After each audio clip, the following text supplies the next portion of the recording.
Oh yeah, come on. Yeah.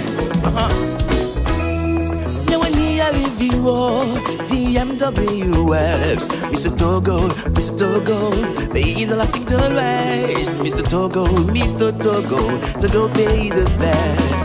Yali, oh Yali, oh Yali, VMWs, Yali, oh Yali, oh Yali, VMWs. And the MWF is a life-changing program for the youth. It showcases the best. Nous sommes venus ici suite à un projet que nous avons dénommé Académie des leaders. C'est une initiative de l'association, le Global Alumni Association of Togo, et dont le but est d'impacter de façon positive vous, les leaders présents ici, à travers des formations gratuites et des sessions d'information. Donc, pendant 3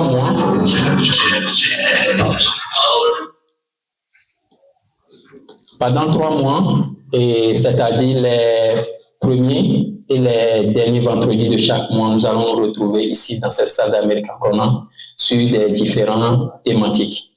Parmi ces thématiques, vous aurez à être formé sur le leadership, l'entrepreneuriat, la gestion des biens publics, le TIC, la technologie, la création des contenus numériques, l'usage de l'intelligence artificielle et dans la gestion de vos parcours académiques et aussi les opportunités et des bourses des programmes d'échange internationaux. J'ai dit ici, opportunités des bourses des programmes d'échange internationaux. C'est-à-dire, nous n'allons pas nous limiter seulement aux bourses américaines. Il y a d'autres bourses aussi dont les Togolais bénéficient. Donc, nous aurons d'autres sessions aussi sur des bourses et de UK, parce que le Togo fait partie de Commonwealth maintenant. Il y a des bourses pour l'Allemagne, des bourses pour l'Italie, il y a des bourses pour l'Inde, dont les gens ne sont pas trop informés. Donc, nous allons partager avec vous.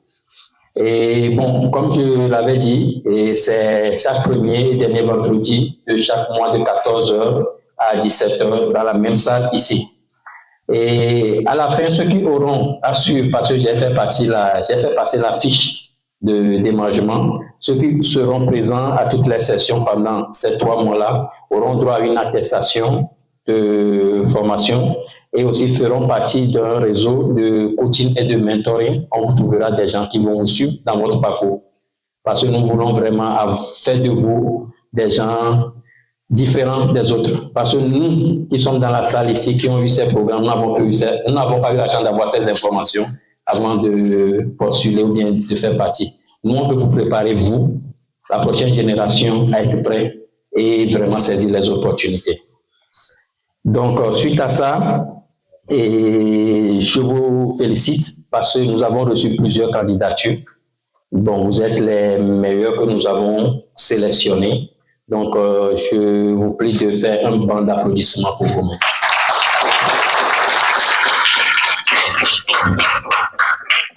S'il vous plaît, vous savez la raison pour laquelle vous êtes ici pour une durée de 3 mois. Le nombre de candidatures que nous avons eu et c'est vous qui faites partie, vous acclamez comme ça.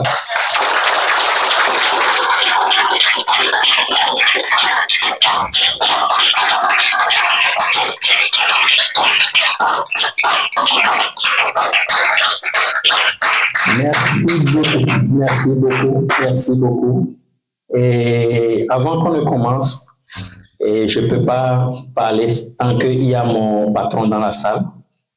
Oui, mon patron est dans la salle. Nous avons parlé de l'association qui a organisé cet événement.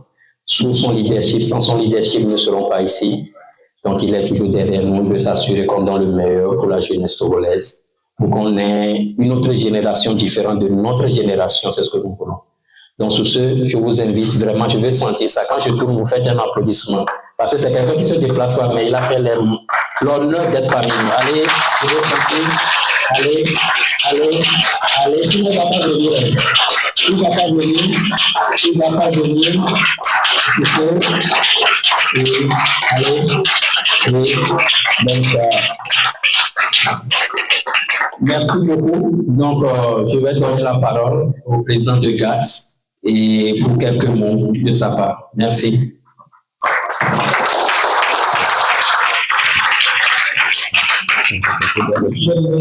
Bonsoir. pas beaucoup de choses à dire, je ne suis pas panéliste, mais je ne peux pas commencer mon mot sans dire bonne arrivée au professeur Deyelou, bonne arrivée à José. Moi, c'est Dr Moïse Akebim, je suis linguiste angliciste et juriste. Si j'ai un ou deux mots à vous dire, c'est que le GATT, c'est un rêve né du rêve américain. Et un rêve né du rêve américain peut être une vision au Togo, une vision qui n'est pas juste au bout du nez des porteurs de cette vision-là, mais qui est appelée plutôt à être générationnelle ou transgénérationnelle. Ça voudrait dire que nous que vous voyons ici, nous voudrions que dans 5 ans ou 10 ans, que ce soit plutôt vous qui soyez ici et que nous venions juste pour être témoins de notre événement de plus grande envergure que celui-ci.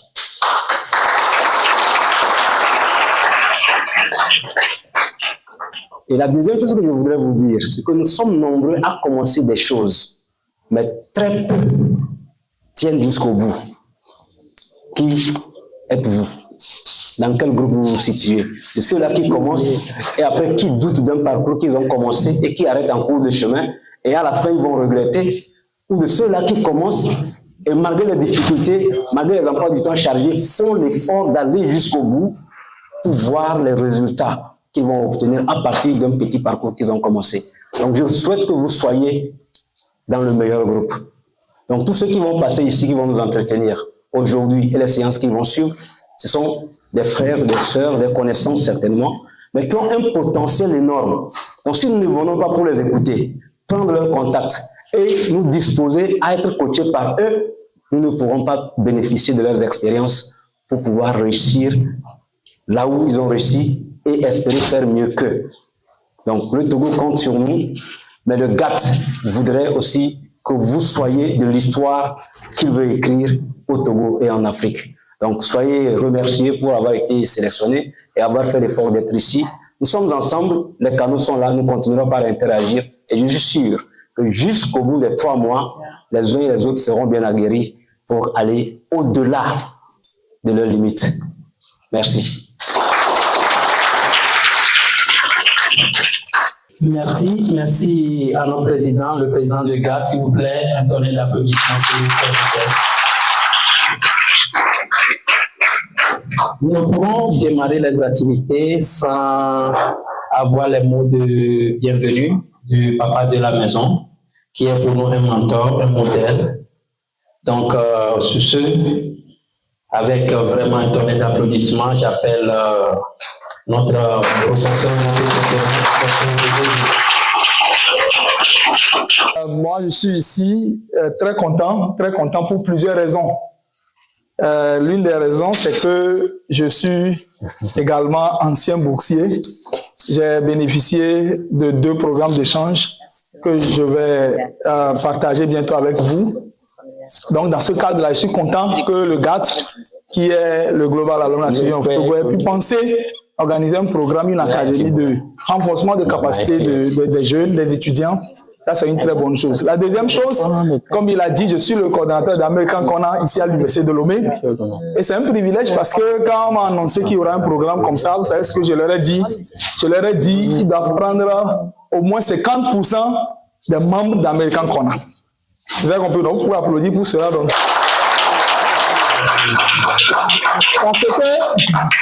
Parce que je sais que c'est un bon programme. Et si on doit venir faire ça chez nous, il faut que les nôtres soient bénéficiaires, n'est-ce pas? Parce qu'il faut que eux qui viennent tout le temps sur les activités, les bénévoles, puissent également être renforcés, leur capacité soit renforcée. Donc, je voudrais juste dire merci au président de Global Alumni Association of Togo et toute son équipe, le bureau, qui a mis en place ce programme. Je voudrais dire merci également à tous ceux qui ont été sollicités pour venir partager leur expérience et qui ont accepté, malgré leur emploi du temps chargé. Je voudrais dire merci aux autorités universitaires parce que c'est grâce à leur appui que la collaboration entre l'ambassade des États-Unis au Togo et l'Université de Lomé a pu mettre en place ce que nous voyons et que nous appelons l'American Corner. Donc l'American Corner a beaucoup de piliers, d'objectifs que nous visons, parmi lesquels le développement de compétences, skills development. Donc, cette activité va en ligne droite avec l'un de nos piliers qui est le skill development. Et je crois qu'à la fin de tout ce parcours, vos compétences seront renforcées et vous allez vous développer dans tous les domaines.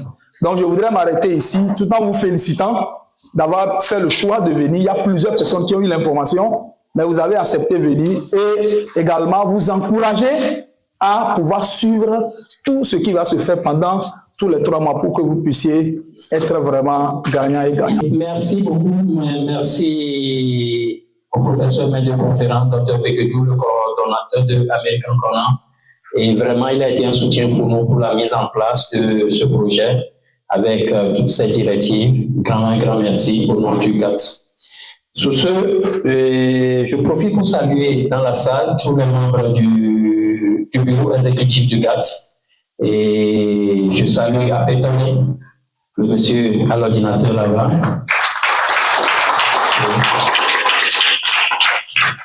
Je salue notre secrétaire, Raph, derrière. Et je salue également aussi ceux qui ont voulu être là, membres du bureau, mais qui ne sont pas parmi nous. Et un grand bas pour notre maman que nous appelons souvent affectueusement Maman Yali. Donc nous avons tout fait pour qu'elle soit parmi nous cet après-midi. Donc, s'il vous plaît, vous êtes vraiment, comment dire, vous êtes des pépites, quoi. Donc, profitez vraiment de cette session, d'accord? Posez assez de questions et créez vraiment ce réseautage-là. Donc, sur ce, je vais me permettre d'inviter à la table les panélistes. Donc, je vais commencer par Dr. Professeur Beguedou. Il est maître de conférence à l'Université de Lomé, directeur adjoint du WASCAL, directeur de l'American Corner UL, Fulbright et Suzy Alumnos, président de l'ATSCES, qui a présenté dans nos nombreux pays à l'international, comme ici chez nous au Togo. Merci beaucoup, professeur, d'être là. On peut déplacer un photo. La deuxième des panélistes, elle est alumni du Yale RSI Accra et en même temps Mandela Washington Fellow, alumna. Elle est titulaire d'une licence en études anglophones engagée dans les programmes sociaux activistes pour l'égalité de sexe et le climat, certifiée en gestion de projet. Je veux appeler ici Mademoiselle Amdia Hadijatou Yaya.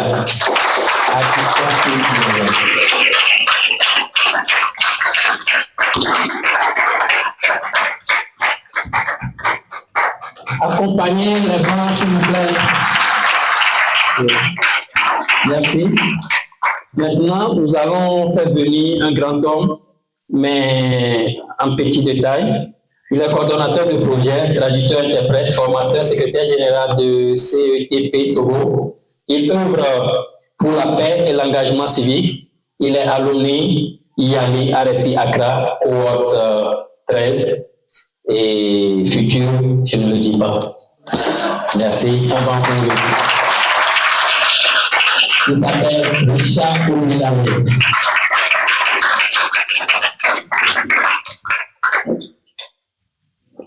Notre troisième personne, elle est romancière et scénariste togolaise, autrice d'une trentaine de livres, lauréate de nombreux prix, dont Meilleur prix féminin 2024, tout récemment.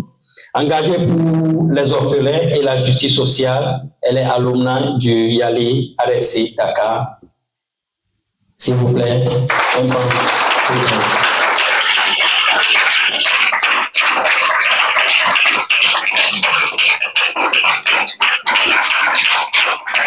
les gens de derrière, vous n'êtes pas content d'être ici.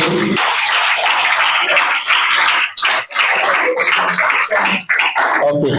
Toutes mes excuses. Et son nom c'est Essie Clenam Sandra Amable, alias Alessa Keas. Donc quand vous allez sur les réseaux sociaux, vous tapez Alessa Keas, vous verrez ses œuvres. Et bon, c'est son nom d'auteur aussi. Merci. Et notre dernière personne, c'est notre maman. C'est Madame Josita Ekwevi, la maman de nous tous. S'il vous plaît, un point d'applaudissement pour elle. Un point d'applaudissement pour elle. Elle est la responsable des programmes d'échange au département d'État américain ici au Togo. Donc, c'est elle qui coordonne tous les programmes d'échange à l'ambassade des États-Unis ici au Togo. Donc, sans elle, nous ne serons pas ici aujourd'hui. Et sous ce, moi-même, je me suis déjà présenté, mais je vais encore me présenter une fois. Je réponds au nom de Ovoubé Tossa. Je suis le chargé à l'organisation, projet et communication de l'association GATS et je suis spécialiste en création de contenu. Donc, nous allons laisser la parole aux 4 panélistes, dont je serai le modérateur. Je vais leur poser les questions et je vous prie de noter aussi les réponses. Et si vous avez les questions, vous allez noter ça. Et à la fin, vous allez poser toutes vos questions. Donc, comme au déroulement, nous aurons une brève présentation de chaque panéliste.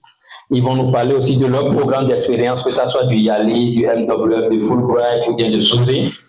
Les apports personnels ou professionnels, qu'est-ce que ce programme a apporté dans leur vie de façon professionnelle?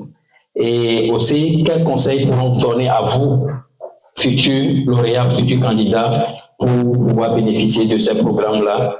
Et suite à ça, nous aurons une séance de questions-réponses et suivi de mots de clôture.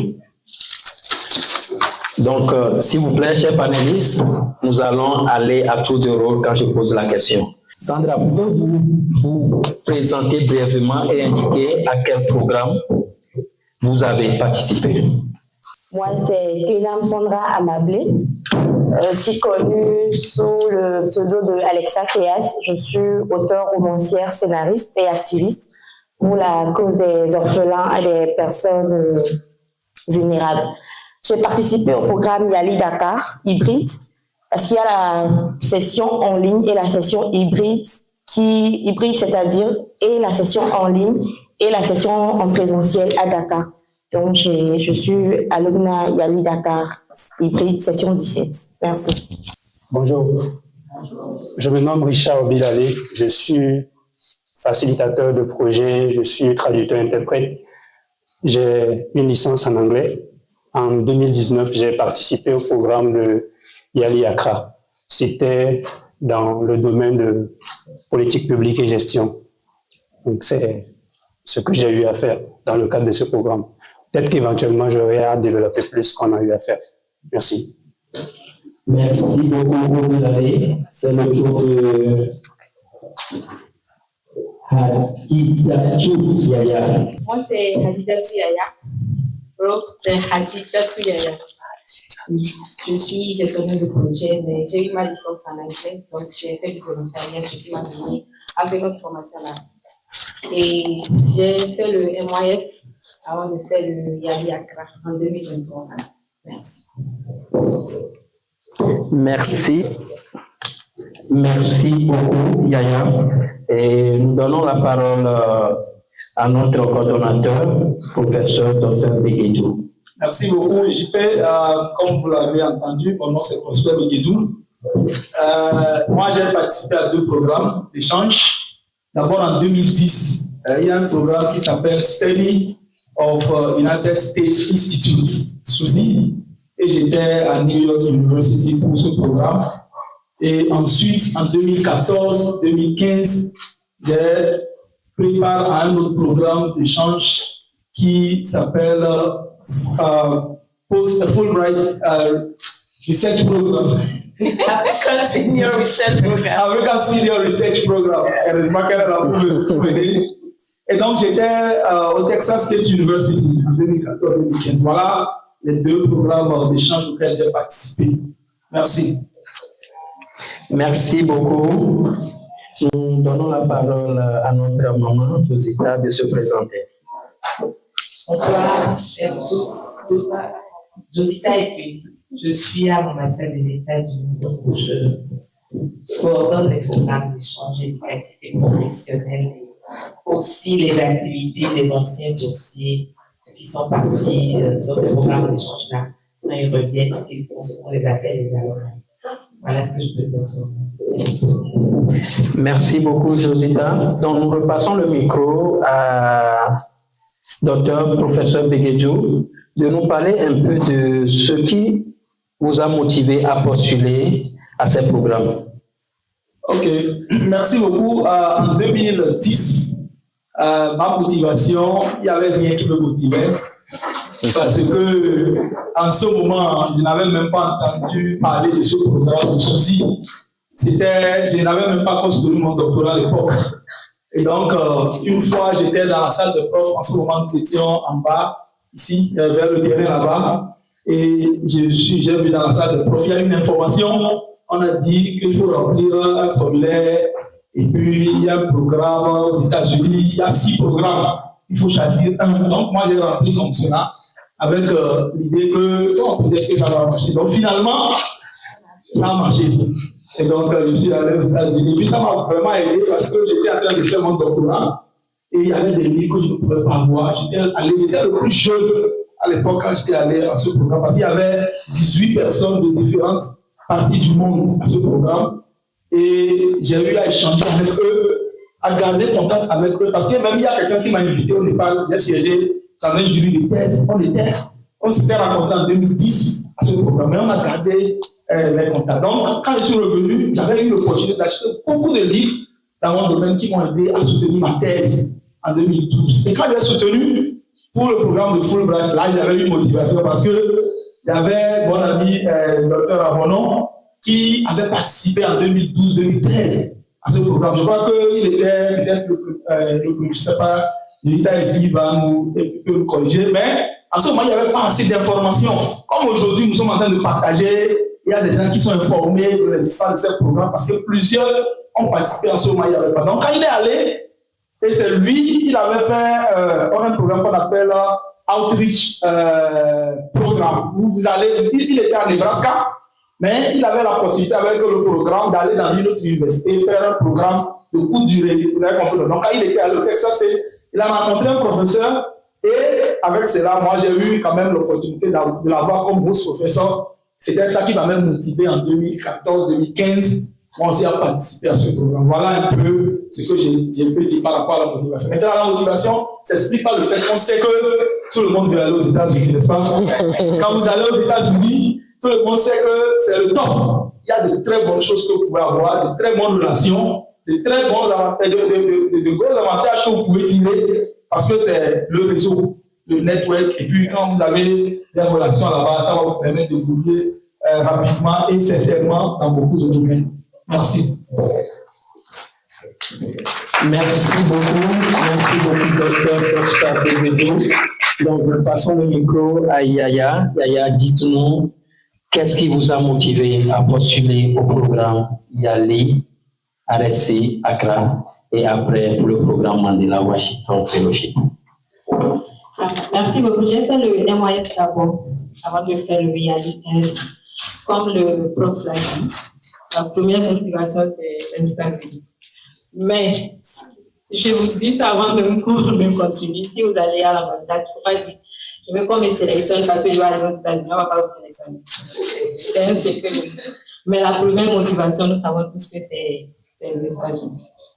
Mais, sincèrement, moi, j'avais fait l'anglais, j'ai eu ma licence en anglais et je m'intéressais beaucoup à tout ce qui est activité sociale.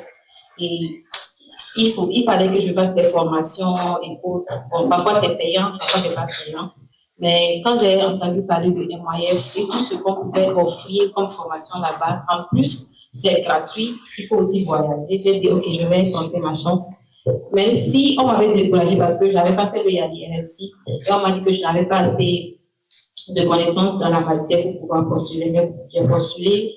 Et puisque je faisais aussi du volontariat, là, cette expérience-là, j'ai été sélectionnée. C'était vraiment quelque chose de grand. Et c'est là que j'ai commencé par... j'ai eu beaucoup plus d'expérience en matière de gestion de projets communautaires. Donc, quand je suis revenue, j'ai voulu faire une formation pour avoir une attestation et être certifiée. Merci beaucoup, Yaya. J'espère que vous prenez note, ou bien vous prenez note. Ok, nous donnons le micro à Obilale. Obilale, dites-nous, qu'est-ce qui vous a motivé à postuler au programme du Yali RSC Accra?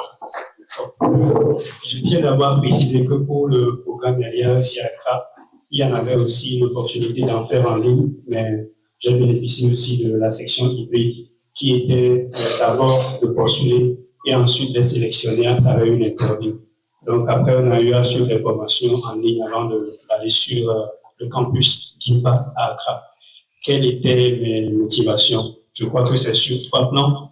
D'abord, c'est étendre la connaissance en termes d'engagement que nous avons déjà ici, que ce soit communautaire ou associatif. Ensuite, travailler plus sur notre compétence personnelle. Ce que je faisais ici, c'est l'assistance en termes d'éducation et en facilitation de projets éducatifs. Et finalement, c'est étendre le réseau au-delà de ce que nous sommes ici, au-delà des groupes dans lesquels nous agissons ici. Je pense qu'il était nécessaire pour moi aussi de découvrir d'autres personnes qui voyaient le monde autrement sur tous les plans. Et c'est ce que j'ai pu découvrir à travers mon expérience de formation à Accra. Merci. Merci. Merci beaucoup, Obilale. C'est le tour de Essi Krenam Sandra. Donc, vous nous dites aussi qu'est-ce qui vous a motivé à postuler pour le programme d'échange, c'est-à-dire le YALI, Regional Leadership de Dakar. Ok. À l'époque, moi, je cherchais des formations gratuites en ligne. Depuis que j'ai découvert qu'il y avait possibilité de se faire former gratuitement en ligne, d'avoir des certifications, par moment, je fais des recherches. Et c'est comme ça que je suis tombée sur le résultat de la formation que le YALI proposait. Je n'avais vraiment aucune idée de l'ampleur de cette formation, de tout ce que ça pouvait m'apporter.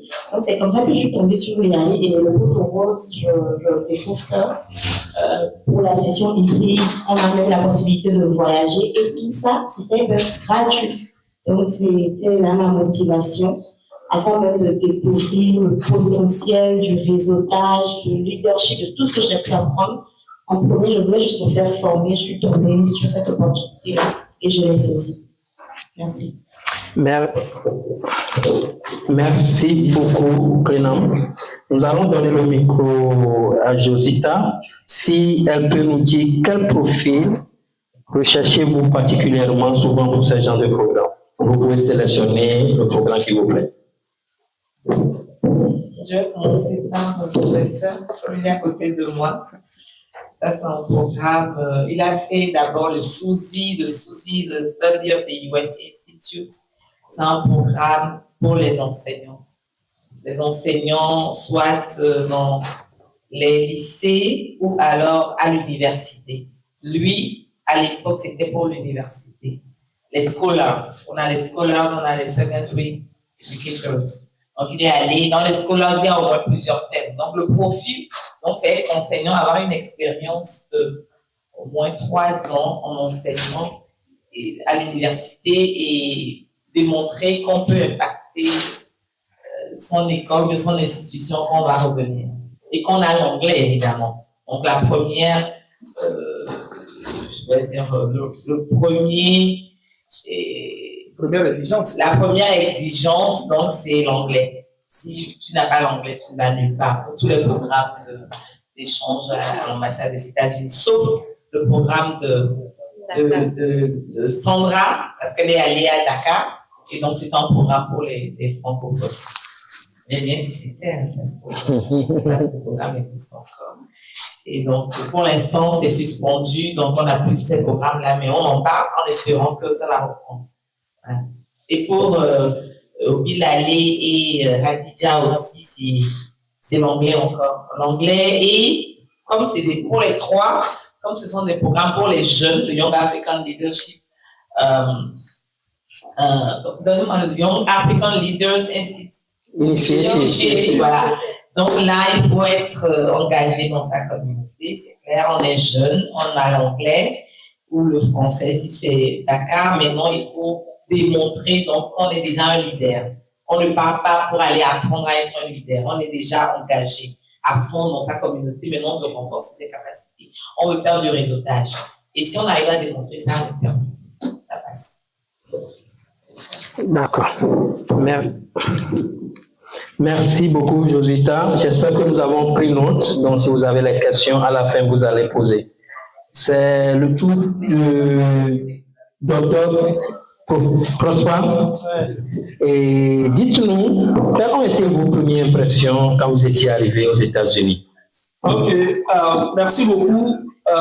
Je crois que l'impression était très positive quand moi j'étais arrivé. Parce que c'était ma première fois de sortir, d'aller aux États-Unis et je me retrouvais à New York. Vous avez compris, non? C'est totalement différent.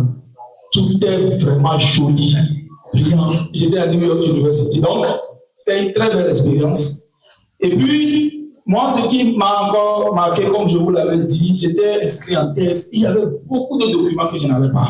Le Togo étant un pays francophone, et je me retrouve là-bas. C'était vraiment un pays où il y avait des documents.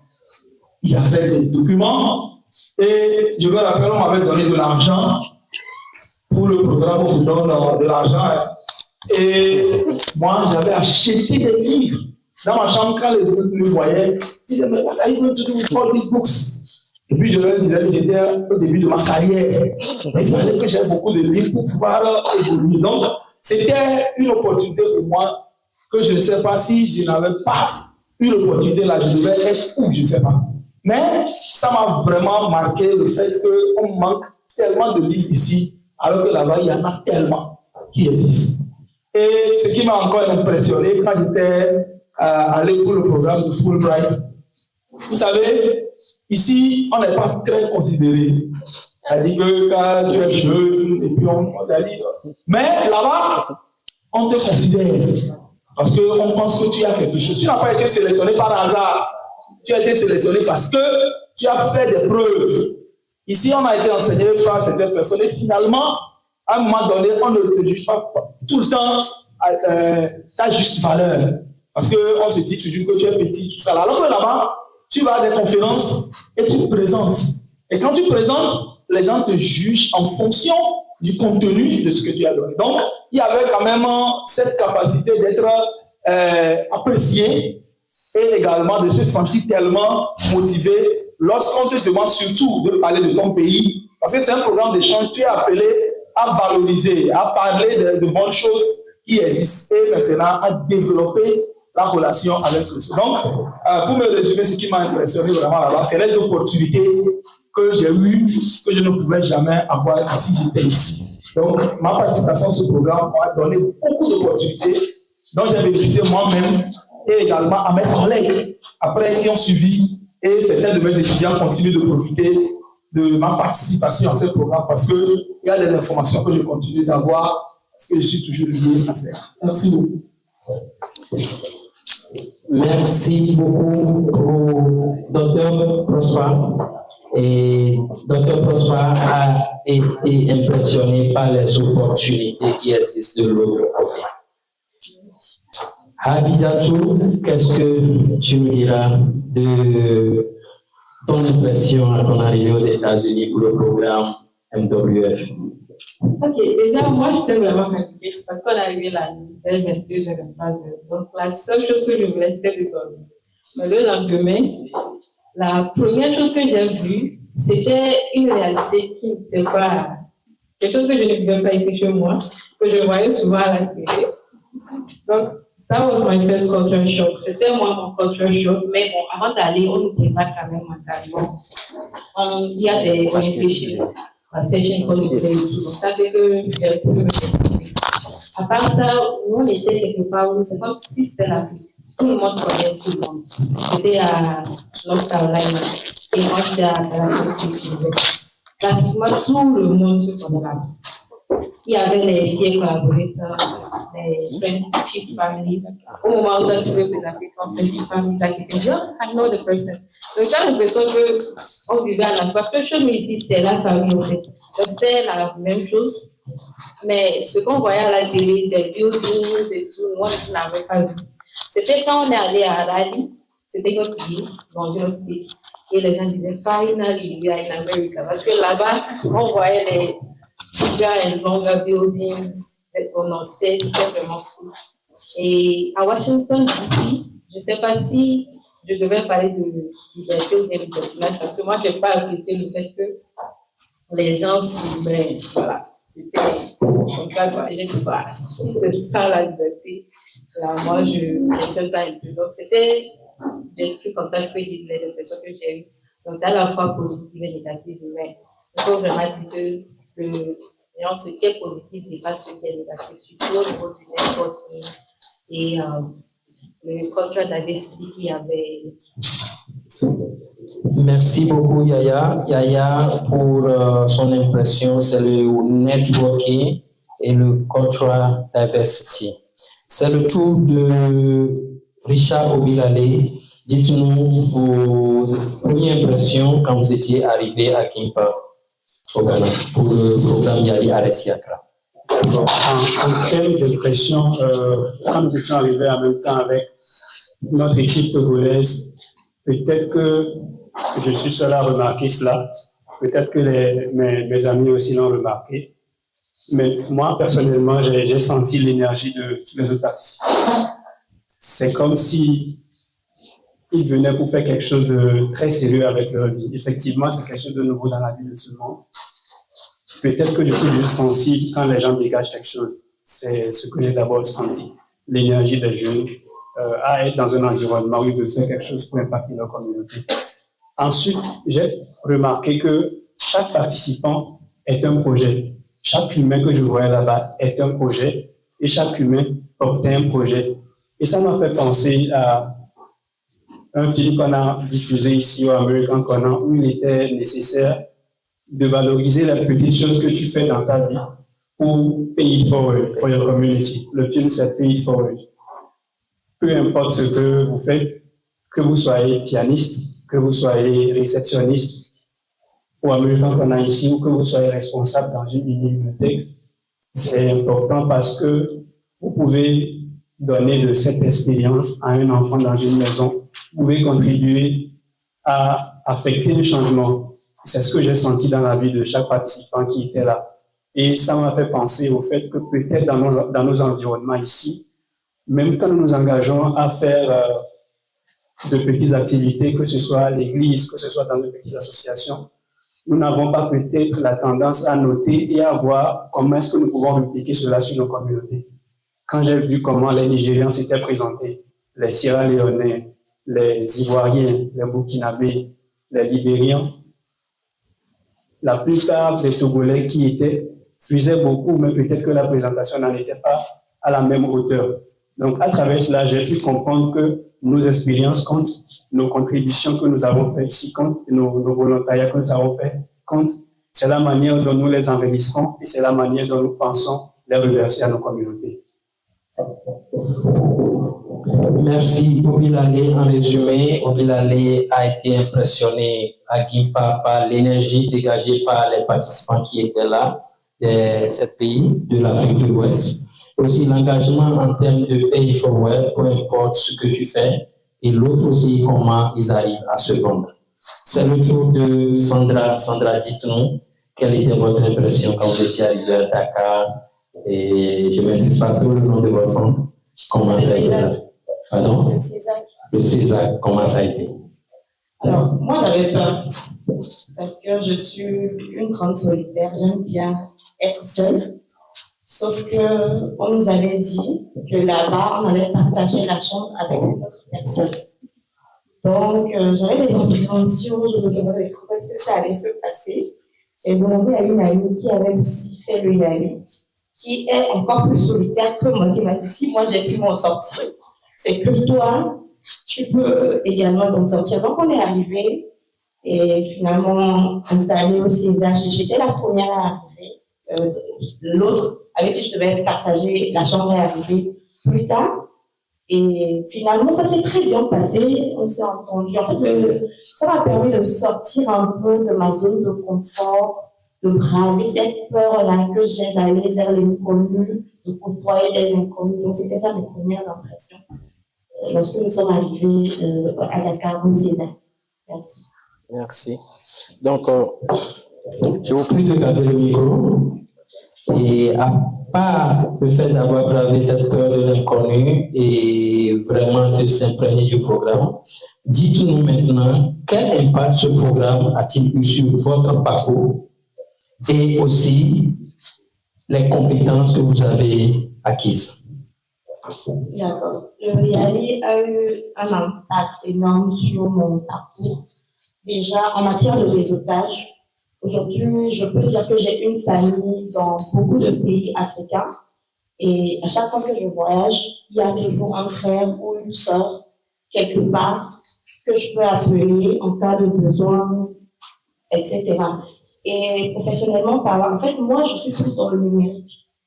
Du coup, comme c'est compliqué pour beaucoup d'Africains d'avoir accès à Amazon, nous avons essayé d'élaborer un système avec d'autres collègues qui écrivent aussi, afin de permettre aux Africains de payer par mobile money de leur pays et de recevoir les livres numériques. Donc, grâce au YALI, par exemple, dans beaucoup de pays, j'ai pu faire des autres fellows, des représentants. Au Tchad, par exemple, j'ai un ami là-bas qui recevait mes paiements au Tchad, une en Côte d'Ivoire, Congo.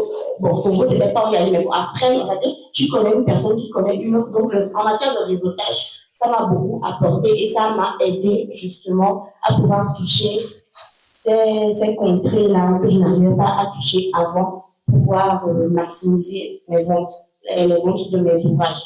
Et j'ai également appris les bases de la gestion de projet, de la rédaction de projet, de comment pitcher son projet, comment vendre son projet et comment se vendre aussi. Richard l'a dit tout à l'heure, parfois ce n'est pas forcément qu'on ne fait pas de grand-chose, mais c'est qu'on ne sait pas comment se vendre. Et le YALI m'a appris ça aussi, à valoriser ce que je fais et surtout à prendre conscience que je ne suis pas trop petite pour apporter du changement dans ma communauté. Peu importe ce qu'on fait, qu'on le fasse bien et qu'on sache qu'on n'est pas trop petit pour apporter du changement ou pour impacter les autres. Oui, mais je voulais que vous dites de façon concrète quel impact le programme-là a eu sur votre parcours professionnel. Vous pouvez nous donner avec quelques exemples à l'appui. Ok, au risque de me répéter, bon, je vais le faire plus court. Professionnellement, ça m'a permis en fait de développer mon réseau, de développer mon travail, de maximiser mes ventes. J'ai appris les bases de la rédaction de projet, de comment pitcher un projet, projet communautaire, je vais dire, de comment en fait grâce à mon travail, je pourrais aussi apporter un plus à ma communauté. Brièvement, c'est ce que je pourrais dire. Merci beaucoup Sandra. Et grâce au YALI, il a eu ses compétences, plus en termes de réseautage et comment pitcher pour vendre ses projets ou ses idées. Le tour de Obilale. Obilale, dites-nous quelles compétences avez-vous acquises lors de votre séjour de formation à Kimpa et quel impact ce programme a-t-il eu sur votre parcours professionnel ou bien social? Okay. D'abord, les compétences peuvent se développer sur trois plans. C'est vrai que dans nos engagements ici, le programme nous avait sélectionné sur la base de nos engagements ici, au centre américain et avec le club d'anglais. J'avais personnellement des difficultés à gérer les équipes, des défis que j'ai pu accepter au club d'anglais grâce à certains aînés qui sont ici dans la salle et ici au American Corner. Donc, à travers le programme de formation à Accra, j'ai pu profiler ma capacité de gestion d'équipe parce que chaque journée, vous devez vous organiser en équipe. Et je pense que les anglophones, dans notre temps de formation, étaient plus en mode observation. Et c'était plus les francophones qui prenaient les devants. Et ça m'a permis de me mettre devant et de pouvoir organiser les gens. J'ai capitalisé sur cela. Ensuite, j'ai pu peut-être aussi améliorer ma capacité de conceptualisation. Comment? Quand nous sommes en groupe et qu'on doit faire des travaux, beaucoup se mettent à l'écart. Et ce qu'il faut faire, c'est, dans quelques minutes, proposer des idées, anticiper des plans et proposer des plans d'action. J'ai pu apprendre cela rapidement à travers le programme. Je peux dire la proposition d'idées. Finalement, j'ai pu aussi apprendre la rédaction de projets communautaires. Et cela comment? Ça, c'est après le programme. Parce que quand on avait fini, il était exigé que chaque cohorte, une fois rentré dans leur pays respectif, travaille sur un projet communautaire. Et avec notre équipe ici au Togo, j'étais le chef d'équipe, C'est vrai que tout le monde n'était pas disponible, mais on a pu réunir quelques membres et on a proposé un projet communautaire sur lequel nous avons travaillé ensemble et nous avons agi pour impacter la vie de quelques personnes. Sur la base de cela, j'ai pu garder cette compétence que je travaille peu à peu. Et aujourd'hui, le travail que je fais en tant qu'assistant projet avec certaines organisations, si une personne veut travailler sur un projet et manque d'idées, la personne m'explique juste, je veux faire tel, je veux aboutir à tel résultat. Je peux à travers une feuille dire, OK, nous pouvons passer de A, B, C pour atteindre le résultat D et chercher le canevas du projet auquel la personne veut postuler et on peut rédiger et postuler, voir si nous pouvons être retenus ou pas. Et ceci ne vient pas, c'est pas un fait ex nihilo, c'est parce que à travers le programme, on a pu apprendre, on a pu prendre conscience de ce que nous pouvons faire de nous-mêmes et on a travaillé cela. Nous continuons toujours pas à travailler. L'homme est un projet, l'homme est un travail en cours. Je continue toujours. Merci beaucoup, Obilale.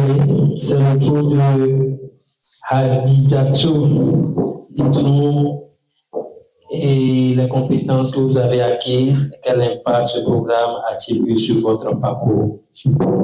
Ok, déjà, moi je suis dans le civic engagement, donc il y avait la gestion de projets communautaires. C'était ma première fois d'entendre parler de unique values, sustainable projects et tout. Donc c'est là-bas moi j'ai appris tout ça.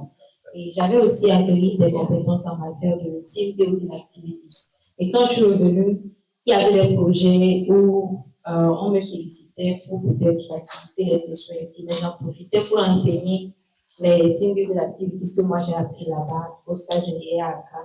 Et je vois que ça aide vraiment lors des sessions avec les team members pour renforcer la capacité d'une personne qui veut vraiment avoir des compétences en matière de teamwork et tout ça là. Et il y avait aussi, bon, est-ce qu'il y avait, parce que c'est toujours là, je pense que je peux parler de la confiance en soi. Le programme, de la même façon qui te montre que tu peux avoir confiance en toi parce que tu as été sélectionné. Nous, notre année, avait plus de 500 et quelques, mais il y avait seulement 12 personnes qui ont été sélectionnées. Donc, tu te dis que, OK, c'est parce que je fais quelque chose de grand que j'ai été sélectionnée. Bon, quand je dis grand, c'est pas vraiment extra, mais quand même, les petits apports qu'on faisait aussi pour notre communauté. Donc, il y avait la confiance en soi qui est là, mais au même moment, l'humilité. Parce que tu rencontres d'autres personnes dans d'autres pays qui te dépassent un en âge, deux en expérience, mais tu vois la manière dont ces gens-là sont avec les autres. Et tu apprends automatiquement de ces personnes-là. Donc, il y a la confiance en soi, mais il y a aussi l'humilité. Mon coach actuel, c'est Jessie Lutengwa. Et je l'ai rencontré aussi au stage de la base. Donc, le programme m'a apporté beaucoup de choses. Merci beaucoup, Hadijatou. Et c'est le tour du Dr. Prosper. Ok. Merci beaucoup. En termes de compétences acquises, moi, je vais commencer par ce qu'on appelle le personal statement. Quand vous voulez postuler à ce programme, vous devez faire un personal statement. Et ce n'est pas n'importe comment on le fait. Donc, il y a une manière de le faire. C'est très bon. Et c'est très important quand on lit ça là, on voit qu'est-ce que tu fais, comment est-ce que tu le fais, qu'est-ce que tu penses, comment est-ce que tu comptes avoir des compétences et dans quel domaine tu veux.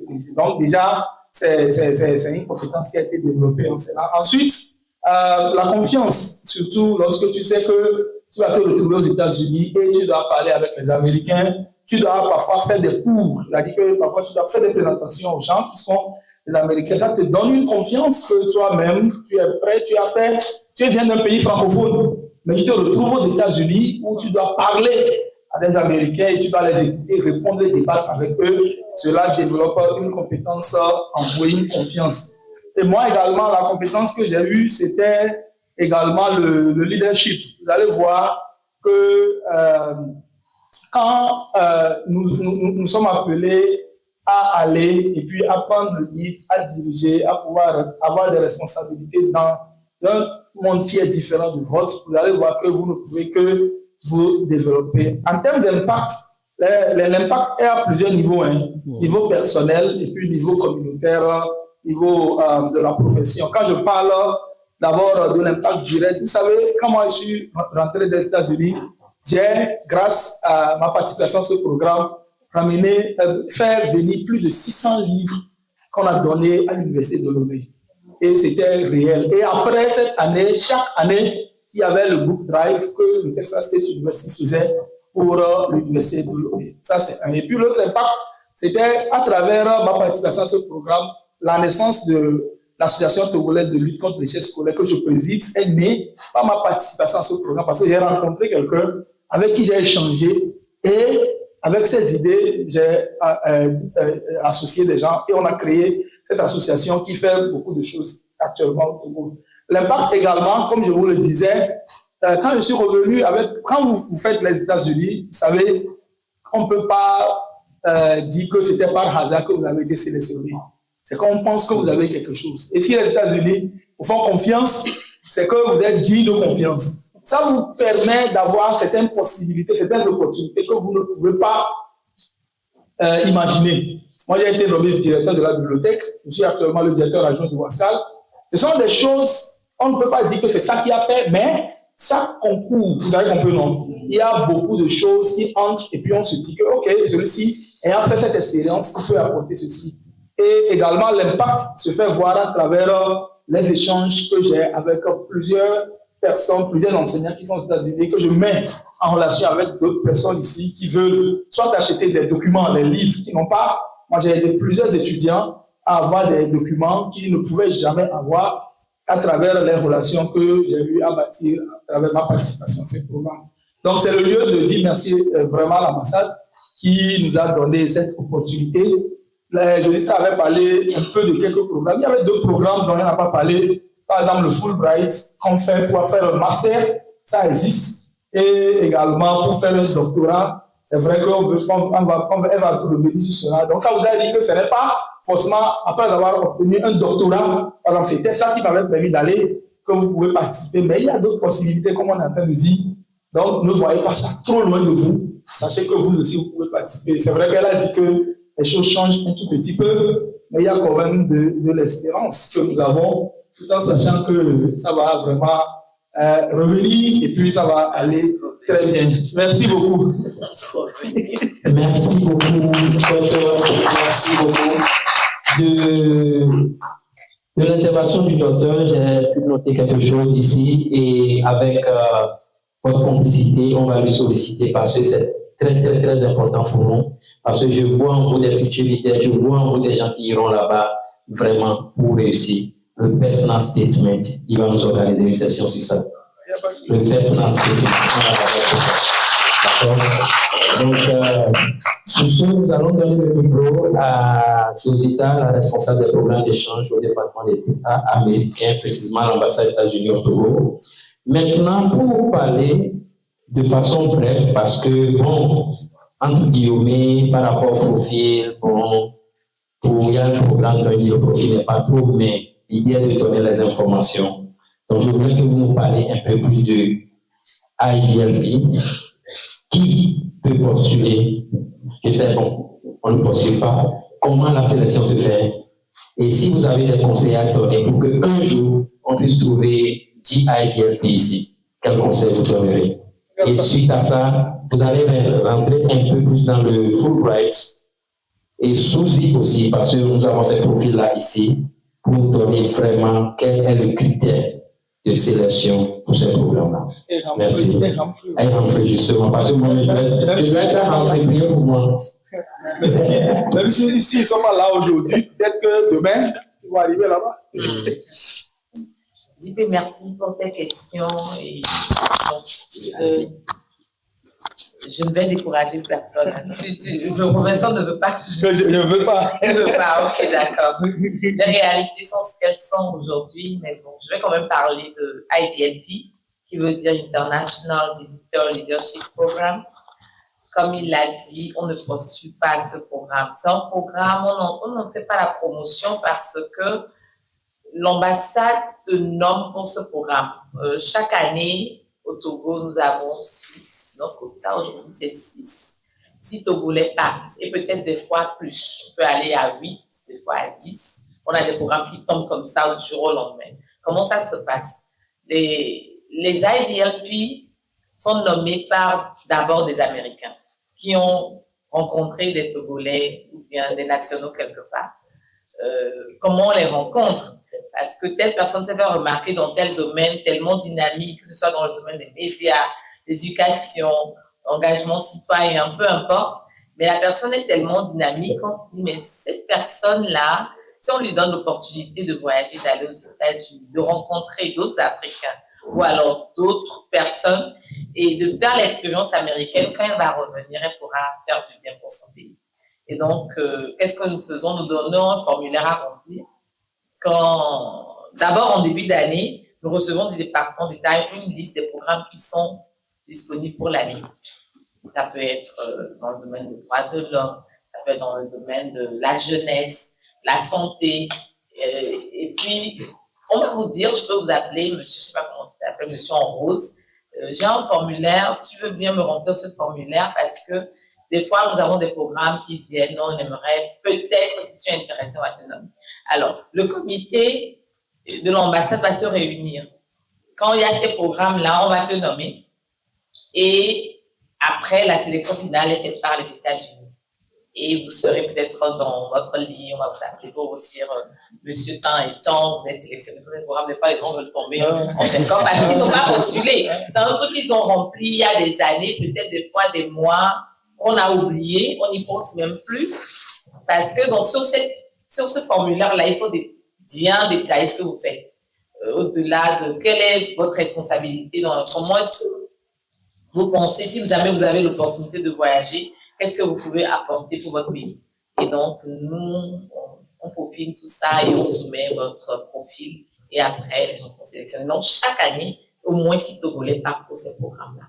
6 Togolais, voilà. Wow. Donc, vous devez faire partie des 6 prochainement. Ou bien? Amen. Ouais. Maintenant, vous pouvez nous parler un peu du Fulbright, l'autre côté du Fulbright, oui, parce qu'on a des doctorats. Oui, c'est ça.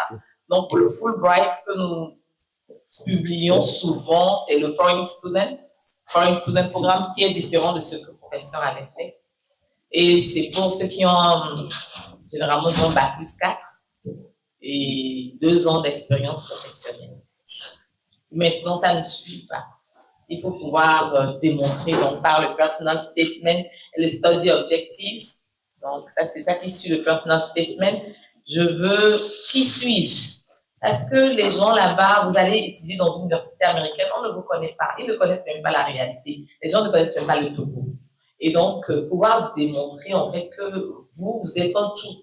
Vous parlez peut-être Kadé, vous parlez Afoso, mais vous parlez aussi le Mina et le français, ce qui fera que vous ne pouvez jamais parler l'anglais comme eux. Mais vous avez un tout, quoi. Vous venez d'une culture assez particulière et voilà comment vous êtes né ou bien vous avez vécu dans tel milieu défavorisé. Nous préférons souvent ceux qui n'ont pas eu trop de chance, qui n'ont pas eu la chance de voyager de par le monde. On va plutôt aller vers des gens qui n'ont pas eu cette chance-là. Et puis, on verra le profil. Aujourd'hui, ce qui est délicat vraiment aujourd'hui, qu'on ne faisait pas vraiment avant, c'est que vous devez répondre aux priorités de la mission américaine. Et ça, aujourd'hui, c'est très délicat. Parce que nos priorités aujourd'hui, avec la nouvelle administration, how do you make America safer? How do you make America more prosperous and stronger? Voilà les 3 critères. Ce qu'on n'a pas eu depuis des années, ces programmes-là existent depuis les années 60. Et donc, avant, c'était beaucoup plus des priorités qui a pour le Togo. On va dire au Togo, nous avons un déficit dans le domaine de l'agriculture, dans le domaine de la santé. Ça sera nos priorités. Aujourd'hui, les choses ont changé. Donc, honnêtement, l'horizon n'est pas très clair. On ne sait pas comment ça va évoluer, mais on a foi en l'avenir. Et on verra. Ouais. L'horizon n'est pas très clair, mais on a foi. On a foi. Et tu peux reprendre à tout moment. Et quand on se bat, on peut toujours y arriver. Parce que c'est le merit base. La nouvelle administration va dire, si tu ne mérites rien, tu ne vas nulle part. Voilà ce que... Voilà. Déjà, c'est très bon. Nous avons l'information, même si c'est difficile. Tant qu'on a l'information, on va y aller vers. Voilà. Et s'il faut, même 2, les 2 seront ici. Ou bien? Amen. Amen. Je vous fais confiance sur ce. Et donc, je dis à vous garder le micro pour clôturer. Et maintenant, dites-nous pour ces différents programmes d'échange, Quel accompagnement l'ambassade propose aux candidats? Nous avons parlé de IVLP, nous avons parlé de Fulbright, nous avons parlé de Suzy, nous avons parlé de Mandela Washington Fellowship. Quel accompagnement l'ambassade propose aux candidats de ce programme? Nous offrons d'abord l'opportunité. Nous publions ça sur nos pages, nos social media, Facebook et d'autres sites web. Alors, vous allez postuler. Une fois que vous êtes postulé, que vous êtes finaliste, à partir de là, on peut commencer par parler de l'accompagnement. Oui. Avant ça, il n'y a pas d'accompagnement. Pour le IVLP, il n'y a rien à faire. Il faut juste acheter le billet d'avion, orienter la personne, lui expliquer comment le programme va se passer. Et puis, le visa aussi, c'est assez simple parce que nous accompagnons le boursier à tous les niveaux jusqu'à ce qu'il parte. Et normalement, c'est auprès de la princesse, rien ne sort de la poche du boursier. C'est pareil pour le Fulbright. Une fois que vous êtes sélectionné, on va juste vous orienter surtout. Et puis, généralement, les universités aussi vous contactent directement et ils vous expliquent comment ça se passe dans leurs universités. Pour les YALI, les Mandela Fellowship surtout, parce que Mandela Washington Fellowship, parce que les YALI, Dakar et autres, ce n'est pas l'ambassade qui gère directement. Avant, c'était l'USAID, à travers IREX qui gérait ça. Donc, pour eux, je ne maîtrise pas très bien. On les connaît après. Ils sont sélectionnés, on nous donne leur nom. Mais par contre, les Mandela Washington Fellows, une fois qu'ils sont sélectionnés, qu'ils sont finalistes, ils sont orientés. On les prépare pour qu'ils ne soient pas déboussolés quand ils vont arriver aux États-Unis, qu'ils comprennent un peu les réalités. Et aussi financièrement, évidemment, le billet d'avion, visa et le frais de séjour, tout est fait en charge. Est-ce que je réponds? Oui, merci beaucoup. Vous avez répondu, donc vous avez eu l'information. Tout est à 0 francs de votre côté. L'accompagnement, l'ambassade s'en charge. Ce qui vous dit, vous devez travailler dur pour vous démarquer. Donc, ici, nous savons qu'on on a Fulbright parmi nous, donc pas plus 4, c'est juste quelques années. 2 ans d'années d'expérience. Nous parlons d'expérience. L'expérience, ça peut être vie associative, ça peut être expérience professionnelle. Vous pouvez commencer déjà à travailler là-dessus. Le personal statement, bientôt nous avons une session grâce à notre docteur. On va commencer à s'apprêter pour qu'on se donne l'horizon 1 an, l'horizon 2 ans. Nous allons postuler. Bien. Maintenant, nous avons oublié le programme parce qu'on a des candidats dans cette salle qui pourront postuler à ça, le SOSI. Le SOSI. Oui. On avait parlé du SOSI, le Study of the US Institute. Cette année, on a 2 volets qui partent. Dieu merci. Dans les scholars, ceux qui sont déjà enseignants à l'université, il y a plusieurs thèmes.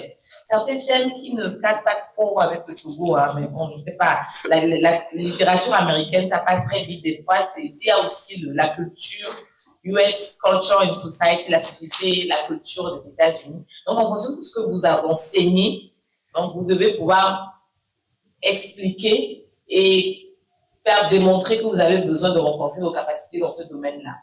Pour les enseignants dans les lycées et autres, c'est juste renforcer son enseignement ou bien, voilà. Donc, je ne sais pas. Donc, c'est répondu. C'est ça. Oui, c'est bon. Et maintenant, nous allons passer le micro à Dr. Prosper pour nous parler de son côté, de son expérience en termes de, selon vous, quelles sont les qualités d'une candidature solide et quels conseils donnerez-vous aux participants qui sont ici pour pouvoir réussir l'entretien donc, nous allons prendre ça comme ça, de la phase de candidature à la phase sélection, là nous parlons de l'entretien, et aussi un mot à ceux qui hésitent encore parce qu'ils se disent, moi aussi je peux faire ça. Ok, merci beaucoup. D'abord, moi, la première chose, c'est une question de confiance. C'est-à-dire que, vous savez, nous avons grandi dans un environnement où on a toujours dit que pour aller là-bas, il faut connaître les gens, il faut avoir des bras longs, et ainsi de suite. Et finalement, les gens ne savent pas des choses. Quand on parle, c'est comme si c'est les autres. Alors qu'ici, l'ambassade des États-Unis, comme on l'a dit, parfois, vous ne savez même pas, mais il suffit que votre dossier soit solide, vous allez être sélectionné. Donc, il faut quand même avoir cette confiance qu'il y a la transparence et tout est bon qui est sélectionné, tout ce qui est bon est sélectionné. Ça, c'est la première chose. La deuxième chose, il faut avoir les bonnes informations. C'est-à-dire que si vous n'êtes pas qualifié, il ne faut pas essayer parce que votre dossier sera rejeté. S'il y a des critères, si par exemple on dit qu'il faut avoir tel nombre d'expérience, si on dit qu'il faut avoir tel diplôme, et que vous n'avez pas, il ne faut pas dire que je vais essayer de voir. Ça ne va pas marcher. Il faut avoir les informations et il faut remplir les conditions. Et maintenant, pour remplir les fichiers, il faut bien le faire et le faire honnêtement. Honnêtement, parce que si vous dites des choses qui ne sont pas vraies et que ça se sait après, vous avez perdu toute l'estime qu'on pourrait avoir de vous. Donc, il faut bien le faire. Et puis, la possibilité que vous avez, c'est de vous faire lire par d'autres personnes qui sont déjà passées par ce programme ou bien qui ont une idée plus avancée que vous dans ce domaine. Donc, si vous leur envoyez votre study objective, votre personal statement et autres, quand ils vous lisent, ils peuvent quand même vous dire que, OK, est-ce que vous ne pouvez pas faire ceci, ajouter ceci, et ainsi de suite. Donc, il faut avoir ces personnes. Maintenant, pour l'entretien, comme je l'ai dit tantôt, il faut être naturel, honnête, sincère, et puis également répondre aux questions comme on vous les pose. Il n'y a pas de peur, personne ne tue personne, mais il y a une question d'objectivité et d'honnêteté. Quand vous allez et qu'il y a beaucoup d'hésitation, surtout, vous savez, avec les programmes qu'on fait, il y a des gens, ils ne sont dans aucune association, mais comment ils savent qu'on dit qu'il faut être engagé, ils vont aller, on leur délivre une attestation. Ils viennent, quand on leur pose la question, comment est-ce que les choses marchent? Difficilement, ils peuvent répondre à la question. On sait que celui-ci-là, il a train de mentir. Donc, il va falloir, si vous n'êtes pas prêt cette année, et que vous savez qu'on exige le travail, ceci-là, il faut vous donner du temps, allez vous joindre à une association, travailler avec eux, vrai, et préparez-vous pour l'année qui va suivre. Même si c'est les 2 ans qui arrivent, les années passent très rapidement. Il ne faut pas aller rater votre chance. C'est vrai qu'il y a plusieurs personnes qui n'ont pas été sélectionnées pour une première fois. Certains même 2 fois, 3 fois avant qu'ils ne soient sélectionnés. Mais ce qui est sûr, comme je le dis, si vous n'avez pas donné des preuves de ce que vous avez avancé dans votre écrit, et quand vous avez présélectionné, ne pensez pas que vous allez aller. Parce que c'est un jury qui est là et on note suivant des critères bien clairs et bien définis. Et la plupart du temps, ceux qui sont sélectionnés, si vous analysez très bien, c'est les meilleurs. Et quand ils reviennent avec de très bons résultats également. Donc, ça veut dire que la sélection est vraiment bien faite. Donc, voilà un peu ce que je peux dire en insistant surtout sur la sincérité et également la préparation. Il faut être préparé. Ça ne vient pas, tu ne te lèves pas du jour. Et puis, on dit qu'il y a un programme et puis tu vas aller postuler. Il y a certains, c'est à 3 jours. Ils vous envoient le document. Ils disent, ah, j'ai vu ceci. Mon oncle m'a envoyé ça. Mais il y a 3 jours, il faut que tu m'aides à pouvoir remplir ça. C'est que les gens ont pris des mois pour remplir. Quand tu veux prendre 3 jours pour remplir ça. Donc, ce n'est pas évident. Tu vas échouer et puis, bon, tu as perdu du temps. Mais plutôt, tu peux te donner du temps, préparer et puis bien sauter après. Merci. Merci beaucoup, docteur. C'est le tour de Hadizatou pour le Fulbright, le SOSE. Le docteur nous a dit il faut se préparer en amont, d'accord, et bien s'organiser, avoir la bonne information. Donc, maintenant, le tour de Hadizatou. Parlez-nous en tant qu'alumna du programme Mandela Washington Fellowship. Quelles sont selon vous les qualités d'une candidature solide et quels conseils pour réussir à l'entretien du programme NWF et un mot à l'endroit du public, ceux qui hésitent à postuler à ce programme-là? Qu'est-ce que vous le direz? Il faut postuler avant le deadline pour éviter le stress. Moi, j'ai postulé le jour même où c'était la clôture. Mais je ne vous conseille pas parce qu'il y avait tellement de stress. La personne qui devrait relire mes essays, mes personal statements, n'avait pas le temps. Donc, je devrais aussi l'espérer. Moi, je voulais vraiment que quelqu'un relise mes personal statements avant de postuler. Il y avait peut-être des erreurs en anglais, des reformulations et tout que je devrais refaire. Donc, c'est à cause de ça aussi, je l'ai fait le jour, mais je ne vous conseille pas ça. Et comme le prof l'a dit, la confiance et l'honnêteté. Aussi se préparer. Moi, j'ai entendu parler du MYF. Bon, ça fait au moins 3-4 ans parce que je travaille avec les BISCOP quand j'étais au lycée. Donc, c'est eux qui m'ont parlé du programme premièrement, du RLC et du MYF. Et quand je suis arrivée à l'université, il y avait aussi M. Dalou, qui travaille actuellement à l'ambassade, qui a aussi été sélectionné. Il m'a parlé du programme. Donc, j'ai eu pratiquement, disons, toute une année pour me préparer pour le MYF.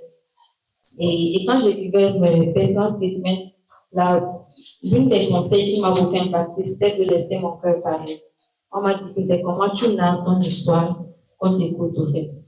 Tu peux avoir tellement d'expérience, mais si tout est confus, on ne sait plus qu'est-ce qui est important, qu'est-ce qui n'est pas important. Tu peux juste décider de prendre 3 ou 4 expériences, et c'est déjà grand pour être sélectionné. C'est la manière dont tu narres l'histoire-là qui attire. À part ça, pour l'entretien, il faut être relax. Moi, j'ai eu une expérience pas possible. Madame, je suis allée le lycée. Je suis arrivée 30 minutes avant l'interview, mais j'étais en retard. Genre, là où je suis allée, c'était pas the good space. I found myself somewhere else. Donc, on m'avait demandé d'aller imprimer des documents que je ne savais même pas écrire. Et ça fait que j'étais tellement en retard. Et vous-même, vous savez, quand tu vas à une interview, tu es en retard, le stress et tout. Et quand je suis arrivée, Madame Duta, sincèrement, le jour-là, elle m'a beaucoup aidé. Je l'ai vue, je voulais m'expliquer, j'avais même un peu pleuré. Parce que c'est l'ambassade, les gars, c'est les États-Unis, je ne peux pas oser.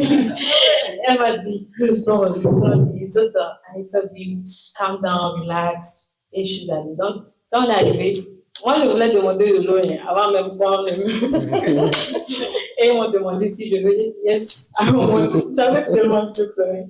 Mais je ne voulais pas aussi trop stresser parce qu'on m'a dit que si tu es trop stressé, tu ne pourras pas dire tout ce que tu veux. Et après, tu vas répéter. Alors que la chance, c'est une seule fois. Donc, il fallait me calmer, répondre à la question. Et je ne sais pas, mais ce qui m'a aussi marqué lors de l'interview, après, quand je devais quitter, Madame Jessica et Richie m'ont dit, I like your dress. J'ai dit, oh, thank you. Et quand on m'a donné plus, j'ai dit, ah, ok. Si les deux là, ils my dress. Donc, il faut bien s'habiller. Donc, c'est un peu ça. Et oui, il faut revêtir aussi son application form. Il ne faut pas dire, j'ai impacté 100 personnes dans l'application form. Tu arrives maintenant lors de l'interview, peut-être on te pose une question. Et tu manques que non, c'est 40 personnes. Donc, les 60 personnes là, ils sont. C'est pas l'honnêteté est très, très, très important quand tu postules à ça. Si c'est 40, c'est 40. Tu n'es pas obligé d'ajouter le nom juste pour impressionner. C'est un peu ça. Merci beaucoup. Il faut bien s'habiller, relier son application et être honnête. Nous donnons la parole à Obilale. Obilale, en tant qu'alumnos du programme Yali RSC Accra. Quelles sont, selon vous, les qualités d'une bonne candidature? Et conseil pour réussir à son entretien et un mot à ceux qui doutent vraiment à postuler à ce programme. Donc, en termes de qualité, je vais toujours aller en deux types.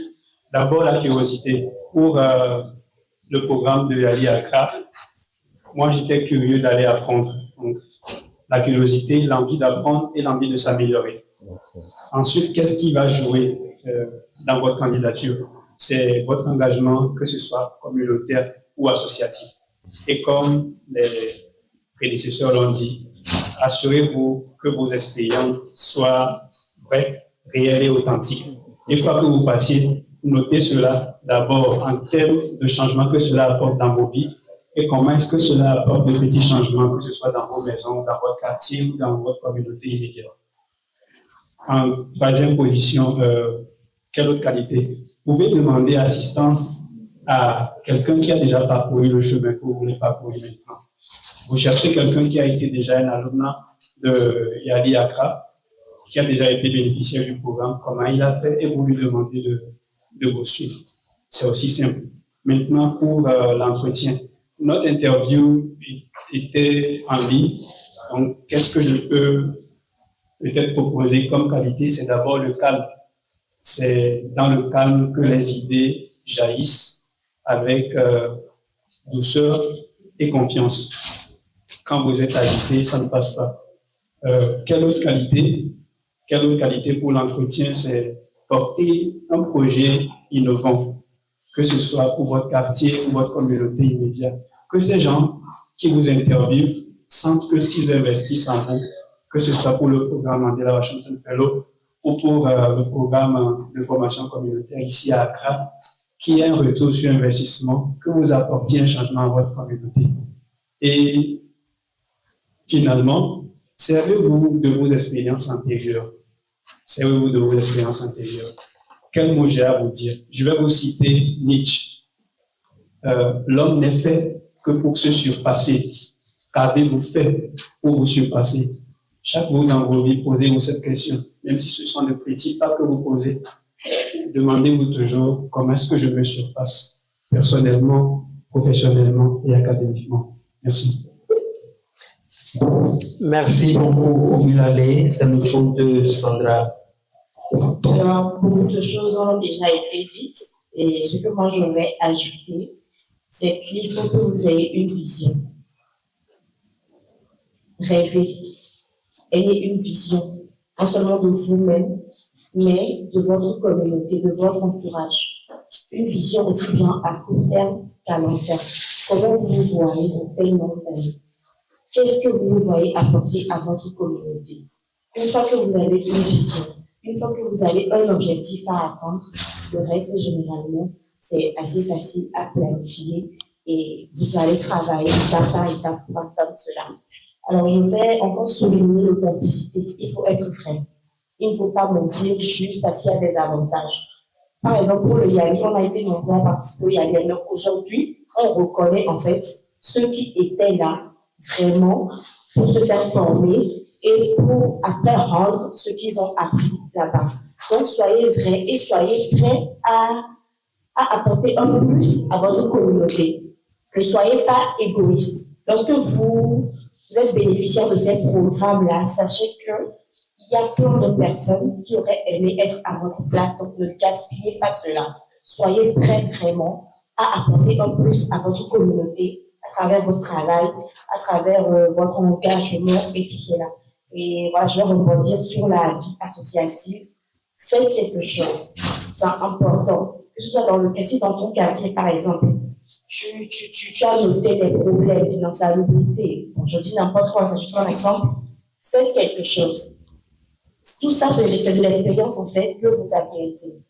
Très souvent, on pense que c'est en allant travailler dans un boulot quelque part, ou en faisant partie d'une association reconnue, etc., que c'est grâce à tout ça qu'on a de l'expérience, mais c'est faux. Parfois, nous faisons beaucoup de choses sans savoir que c'est comme ça en fait que nous construisons notre bagage. Donc, le moment venu, vous allez pouvoir faire valoir tout cela.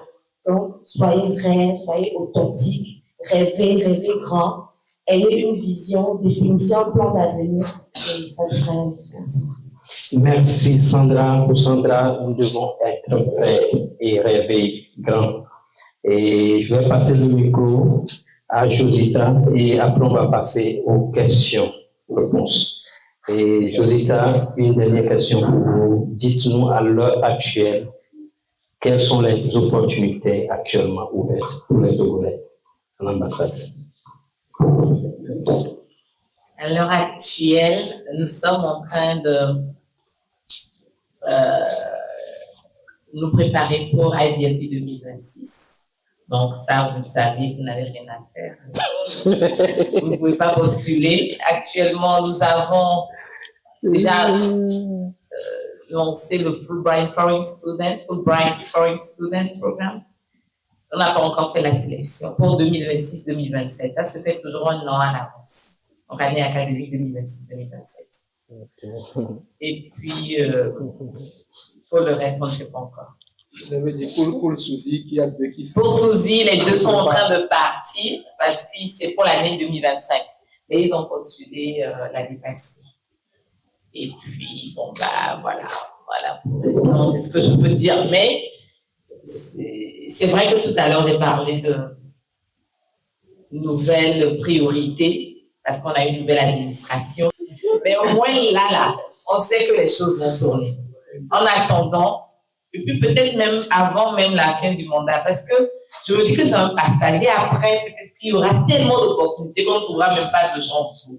Je suis confiant. Parce que Oui, c'est ça. c'est sûr. En fait, 2026-2027, c'est loin, mais c'est pas loin. 2027-2028, par exemple, on a dit qu'on a déjà lancé pour les autres là. Voilà, c'est ça. Donc, restez là, engagez-vous, préparez-vous, faites les notes que vous avez prises aujourd'hui et forcément, calmement, on ne se précipite pas. Et soyez prêts aussi pour l'échec. Parce que les programmes d'échange, en tout cas chez nous, il y a des gens qui l'ont fait 7 fois avant d'être sélectionnés. Soyez prêts pour l'échec. Soyez zen. Ce n'est pas que vous avez essayé, que ça n'a pas marché, et que on va dire que rien ne marche pour moi, que vous êtes parti, moi, franchement, Dieu ne m'aime pas, plein de choses, non. Je suis fatigué. Je suis fatiguée de la vie. Si je peux trouver un petit médicament, je mourir, non. Même dans la vie, généralement, il faut être prêt, quoi. Il faut garder cette zénitude, ne pas s'agiter, ne pas dire que c'est aujourd'hui ou non. C'est quoi? Non, c'est pas la fin du monde. Si c'est pas aujourd'hui, ce sera demain. Soyez zen.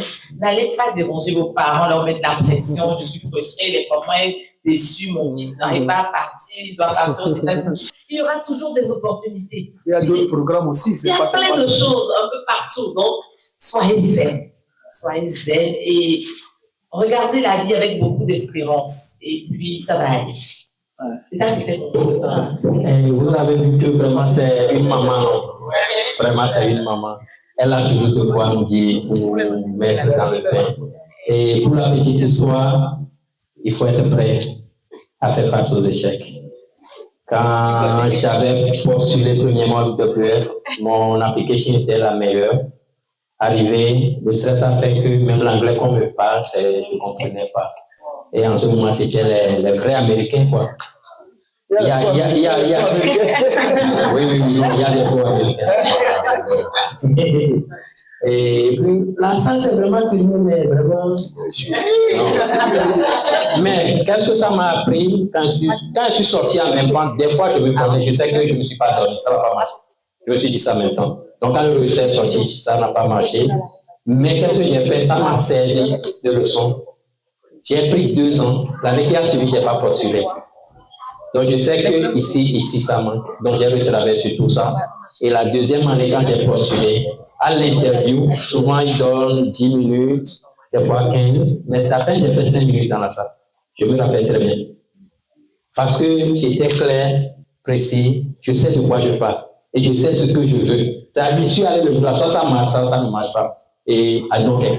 Parce que c'est que l'autre m'a formé et ça va toujours servir. Donc, soyez prêts à accepter l'échec, mais apprendre de l'échec. Et ça m'a permis aujourd'hui, au moins, j'ai des mentors pour plus de 10 personnes qui ont pu avoir le programme MWF. Et donc, je suis fier de ça, parce que ça a été vraiment quelque chose. Comme elle a dit, la retour, d'accord? Il y a d'autres programmes qui sont là, comme j'ai dit au début. Pour notre session, cette fois-ci, nous ne focalisons pas seulement sur les bourses aux États-Unis, les bourses dans les autres pays où le Togo pourrait postuler. Donc, nous aurons des sessions pour d'autres bourses aussi. Si nous ne gagnons pas aux États-Unis, nous pourrons gagner peut-être en Inde, nous pourrons gagner en Allemagne, nous pourrons gagner en Italie, en Angleterre. Il y a les bourses de Commonwealth. Oui, maintenant le Commonwealth. Et présentement, on n'a qu'une seule personne qui est en cours là-bas. Parce qu'on est en cours de discussion avec eux pour la session, le Chevening Programme Scholarship. Donc, on aura une session sur ça. Et vraiment, c'est une opportunité à saisir. D'accord. Il faut parler au professeur Aponon. À l'université, je crois que c'est lui qui est le principal. Ok, là c'est bon. Je vais noter ça. Maintenant, à votre tour, si vous avez des questions pour les panélistes. Questions? Ok. Bonsoir tout le monde. Merci aux panélistes. Merci spécialement à notre professeur Eddie. Je suis aujourd'hui. Je ne vais pas m'enlever. Je voudrais comprendre. L'autre fois, j'avais postulé pour Bryce et je ne veux pas maîtriser les choses avant que c'est quand j'ai appelé mon professeur, le professeur de l'enfant. J'ai demandé de me donner une lettre de recommandation. La réponse qu'il m'a donnée, c'est que quand tu l'absentes, ils vont dire c'est les tests. Ce que tu as envoyé, tu ne prends pas les sélections. Mais il m'a dit, après on va en parler, je voudrais comprendre pour que ça puisse être un projet pour nous tous. Quels sont les projets qui pourront être vraiment sélectionnables? Je ne sais pas si vous voulez bien, la technique, c'est pour qu'on ne puisse pas perdre le temps et l'énergie, parce que j'avais plus le temps de rédiger quelque chose. C'est une parole, et puis après on me dit, tout ce que tu as essayé, ça ne peut pas être sincère. Que faut-il faire? Sur quel projet faut-il se baser vraiment pour essayer la sélection de ces gens de programme? Merci beaucoup.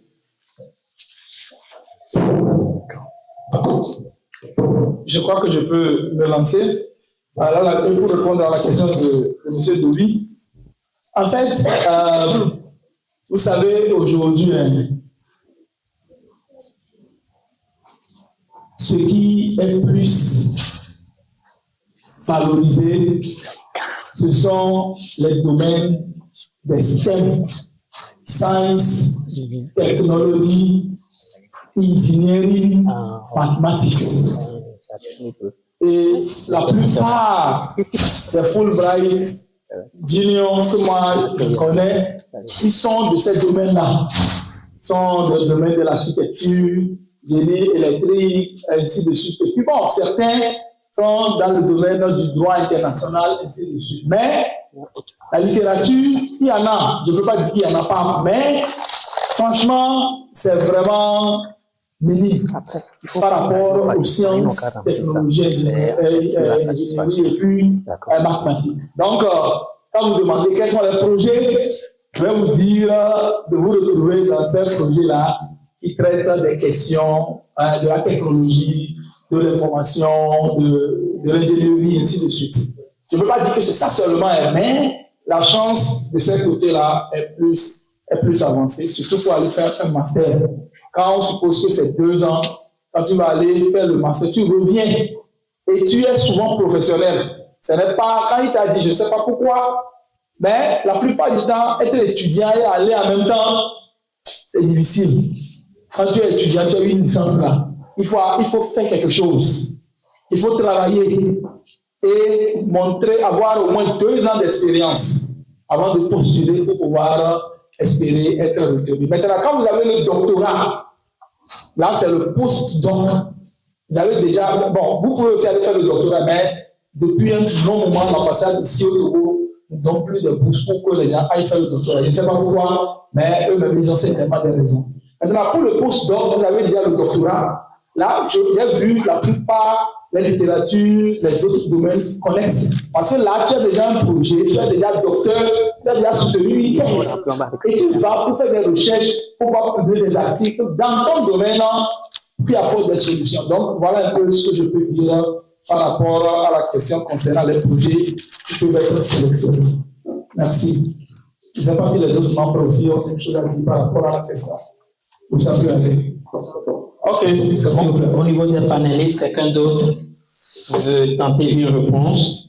Ou bien c'est bon? C'est bon. Et question au niveau des participants? Merci beaucoup, monsieur. Ok. Merci beaucoup. Moi, c'est Abdou Sifan. Je suis dans le bureau américain. Je suis coach d'Ambert. J'ai une licence en génie civil. Je suis musicien. Ma question est de savoir si tu es passionné par les domaines-là, cours de l'université, la science, et on sait qu'on a plus de chance. Mais tes expériences n'ont rien à voir avec la science. Tu as une licence en anglais, tu as fait 2 ans à faire quelque chose de professionnel qui n'a rien à voir. Est-ce que tu peux écrire un projet maintenant orienté vers la science, qui est ta nouvelle passion et que ça peut changer? Est-ce que tu vas avoir un lien direct entre ce que tu faisais pour impacter ta communauté et ce que tu vas faire en tant que renforcement de capacité? Et ma deuxième question, c'est de savoir, avec le nouveau système American Academy, Stronger, Safer, tout ça, est-ce que ça a déjà marché avec le nouveau système? Est-ce qu'on a déjà des étudiants qui ont été sélectionnés dans ce programme? Bon, en fait, par rapport à ce que vous avez dit, quand vous allez pour faire un master, le master est fait suite à un diplôme de licence que vous avez obtenu. Si vous avez obtenu un diplôme en littérature américaine et que vous voulez aller faire un master en génie mécanique, je ne crois pas qu'on peut vous donner l'opportunité de le faire. Parce qu'on va voir vos transcripts, on va voir ce que vous avez déjà fait. Ce n'est pas les expériences acquises là qui... Parce que le Fulbright Junior, là, vous allez pour un diplôme.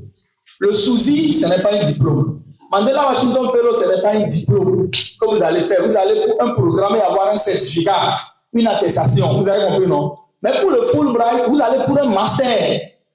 Et pour le master, il y a une continuité entre ce que vous avez fait et ce que vous comptez faire. Les expériences acquises viennent renforcer ce que vous voulez faire, mais ça ne doit pas sortir du cadre dans lequel vous voulez étudier, où il y a une continuité dans ce que vous voulez faire.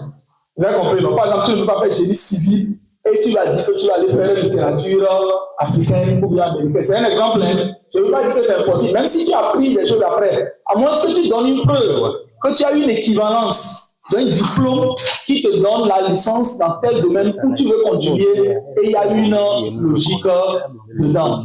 Bon, maintenant, la deuxième partie de la question, demandez quoi? J'ai oublié. Avec le nouveau système, non, ça a commencé récemment. On n'a pas encore lancé les programmes, comme Vita l'a dit. Ceux qui sont sélectionnés pour le SUSI, ils ont commencé les démarches depuis. Et ceux qui sont dans les autres programmes également. Donc, ça doit être une nouvelle expérience qui va être expérimentée maintenant. Ok, concernant la question de savoir comment réorienter cette expérience, son expérience avec les STEM, moi j'ai postulé pour le Chevening Scholarship cette année et c'est dans le domaine de Environmental Futures with Climate Change. Donc déjà quand on parle de Environmental Futures, c'est-à-dire on parle de la vision de l'environnement et tout. Et il y a les STEM qui rentrent dedans. Donc, moi, je pense que c'est peut-être être beaucoup plus stratégique pour lier son domaine et les STEM. Comment est-ce que les STEM peuvent améliorer ce que tu fais déjà? C'est pas forcément qu'il faut que tu sois dans les bien être, je sais pas, avant qu'on te sélectionne, mais voilà, il faut savoir comment lier ces deux-là. C'est vrai que je n'ai pas été sélectionnée pour le Chevening Scholarship, mais j'ai été retenue dans 2 universités en Angleterre. C'est le vrai qui vont, je ne sais pas si je pourrais aller ou pas, mais j'ai été retenue dans 2 universités. Ce qui veut dire que mon application font mes personal statements, là-bas c'est juste 4 ans. Pour le Chevening, c'est 4, mais c'est fort. Et pour l'université aussi, eux, ils ont d'autres formes, applications comme si t'envoient pour ajouter. Donc là-bas, j'ai été retenue vers le Chevening, ça veut dire qu'on laisse ma chance pour l'année prochaine, espérant que le chef nous sélectionne. Donc, il faut juste savoir lier ton domaine et les STEM, et c'est déjà bon. Maintenant, pour le MYF, vous voulez savoir si avec le nouveau, les gens ont été sélectionnés, oui. Il y a, je pense, plus ou moins 12 personnes. C'était 11, mais la semaine passée, il y a une autre personne, une fille qui a été rattrapée, elle était sur la liste à droite. Mais elle a été contactée par Justin et elle voulait s'évanouir. Parce qu'elle fait partie maintenant des 12 personnes qui vont aller au stade. On espère qu'on partage d'autres personnes. Je ne sais pas si quelqu'un d'autre a quelque chose à dire. Oui, bon, je voulais. Bon, avec ce qu'elle a dit, il faut que je rebondisse en disant ceci. Vous savez, le diplôme dont je parle là, il ne faut pas confondre cela avec les expériences que vous allez acquérir pour ajouter à ce que je dis. Il y a une suite dans ce que vous faites. Il y a une progression. Quand vous avez un diplôme, il faut qu'on puisse montrer que... Parce qu'il y a les prérequis. Vous avez compris, non? Quand vous voulez faire un master, il y a des prérequis que vous devez avoir avant de pouvoir faire ce master-là. Quelqu'un qui a fait, je disais à un de mes étudiants la fois passée, tu as fait la littérature américaine et puis tu as utilisé la théorie critique. Et tu dis que toi, tu vas aller faire un master dans le domaine de changement climatique ou bien quelque chose comme cela. On va te demander quel est le background que tu as. Et si tu ne fais pas attention, on ne va pas te prendre. Parce que le background que tu as là ne correspond pas au master que tu veux faire. Il faut plutôt chercher un background, par exemple, qui est dans le domaine de l'éducation. L'éducation à la vie sociale, à l'environnement ou bien quoi. Ce n'est pas le corps qui est le climate change, mais le corps pour toi, c'est l'éducation, où tu peux naviguer entre ce que tu avais étudié et ce que tu peux faire là-bas. Donc, il faut aussi voir quelles sont les conditions qui sont posées pour pouvoir aller ici. Si, par exemple, tu veux aller dans une université américaine et on te dit que pour aller là-bas, il faut avoir un GPA tel dans tel domaine. Et vous ne l'avez pas. Quelque chose que vous allez montrer que vous avez fait comme expérience là, quand vous n'avez pas eu ça comme note, il serait difficile qu'on vous prenne pour vous donner la possibilité de faire cela. Donc, je crois que ce que vous allez apprendre, c'est de toujours avoir les informations et de savoir comment valoriser, comme on le dit, mais toujours faire le lien. Il faut montrer que ce que vous avez étudié n'est pas loin de ce que vous voulez faire maintenant et le prouver à travers votre parcours que vous avez eu. Je crois que c'est important quand même que je souligne cela. Merci. Merci beaucoup. Est-ce que quelqu'un d'autre au niveau de la table veut intervenir? Non? Des questions? Moi, j'aimerais juste savoir s'il n'y a pas une base de moyens. Est-ce qu'il n'y a pas une moyenne exiger? Je suis actuellement étudiant, on me parle des programmes, en fait, des bourses auxquelles je peux postuler après. Et maintenant, actuellement, qu'est-ce que je peux faire pour pouvoir bénéficier de ces bourses après? OK. À cette question, je peux répondre sur 2 points, sur le plan, je vais dire. Quand vous étudiez quelque chose et que vous envisagez que ce soit un programme temporaire ou une bourse d'études ou une spécialisation après, il faut peut-être 2 éléments clés. D'abord, la cohérence entre ce que vous avez déjà étudié et ce que vous envisagez faire, que ce soit en termes de formation ou en termes de formation courte ou formation spécialisée. Si vous faites, peut-être comme le professeur le disait, une licence en études anglaises par exemple, et vous envisagez ou un master de spécialité, allez faire un master de sciences politiques, vous voyez déjà que ce n'est pas cohérent en termes d'expérience. Donc il faut d'abord de la cohérence. Maintenant, par rapport aux bourses et aux programmes de formation, peut-être que ce qu'il faut plus considérer, c'est vos expériences professionnelles et associatives. Et en fonction des exigences de chaque programme, de chaque formation, si vos engagements professionnels et associatifs vont de pair avec les exigences de ces programmes, vous êtes au bon endroit pour postuler. Parce que légitimement, vous pouvez lier vos engagements professionnels et associatifs aux critères de sélection de ces programmes.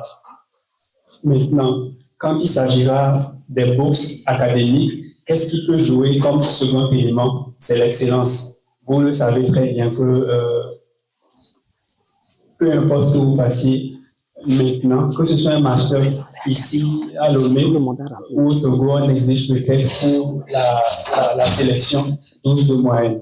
Donc, si vous visez un master à l'international, au moins, donnez-vous cette exigence, si cela vous est possible, d'avoir comme point de départ 12 de moyenne. Mais ce n'est pas aussi une condition sine qua non. Si vous n'avez pas une bourse, si vous n'avez pas les 12 de moyenne, par exemple, c'est un critère que je prends juste comme ça. Mais qu'avec votre licence, vous avez de l'expérience professionnelle, vous avez beaucoup d'engagement communautaire ou associatif, vous pouvez lier cela à l'intérêt de ce master que vous voulez faire et à sa pertinence par rapport au projet que vous portez à vos communautés. Et cela peut plus jouer par rapport à comment est-ce qu'on vous choisira pour ce programme. Donc, prendre en compte 2 éléments, la cohérence et votre capacité à produire de l'excellence. Moi, j'aimerais juste ajouter un petit quelque chose. Cherchez le programme que vous visez. Familiarisez-vous avec les critères de sélection. Et par rapport à votre propre profil, faites une évaluation, demandez-vous en fait si vous répondez à ces critères-là, ou en fait qu'est-ce que vous pouvez faire pour travailler sur vous, travailler sur votre profil, de sorte en fait à répondre à ces critères-là. Donc, quel que soit le programme que vous visez, faites la recherche. Je crois que toutes les informations sont disponibles en ligne. Familiarisez-vous avec les critères de sélection et en fait construisez le background en fonction de cela. Merci. Moi, j'aimerais ajouter quelque chose concernant les programmes académiques.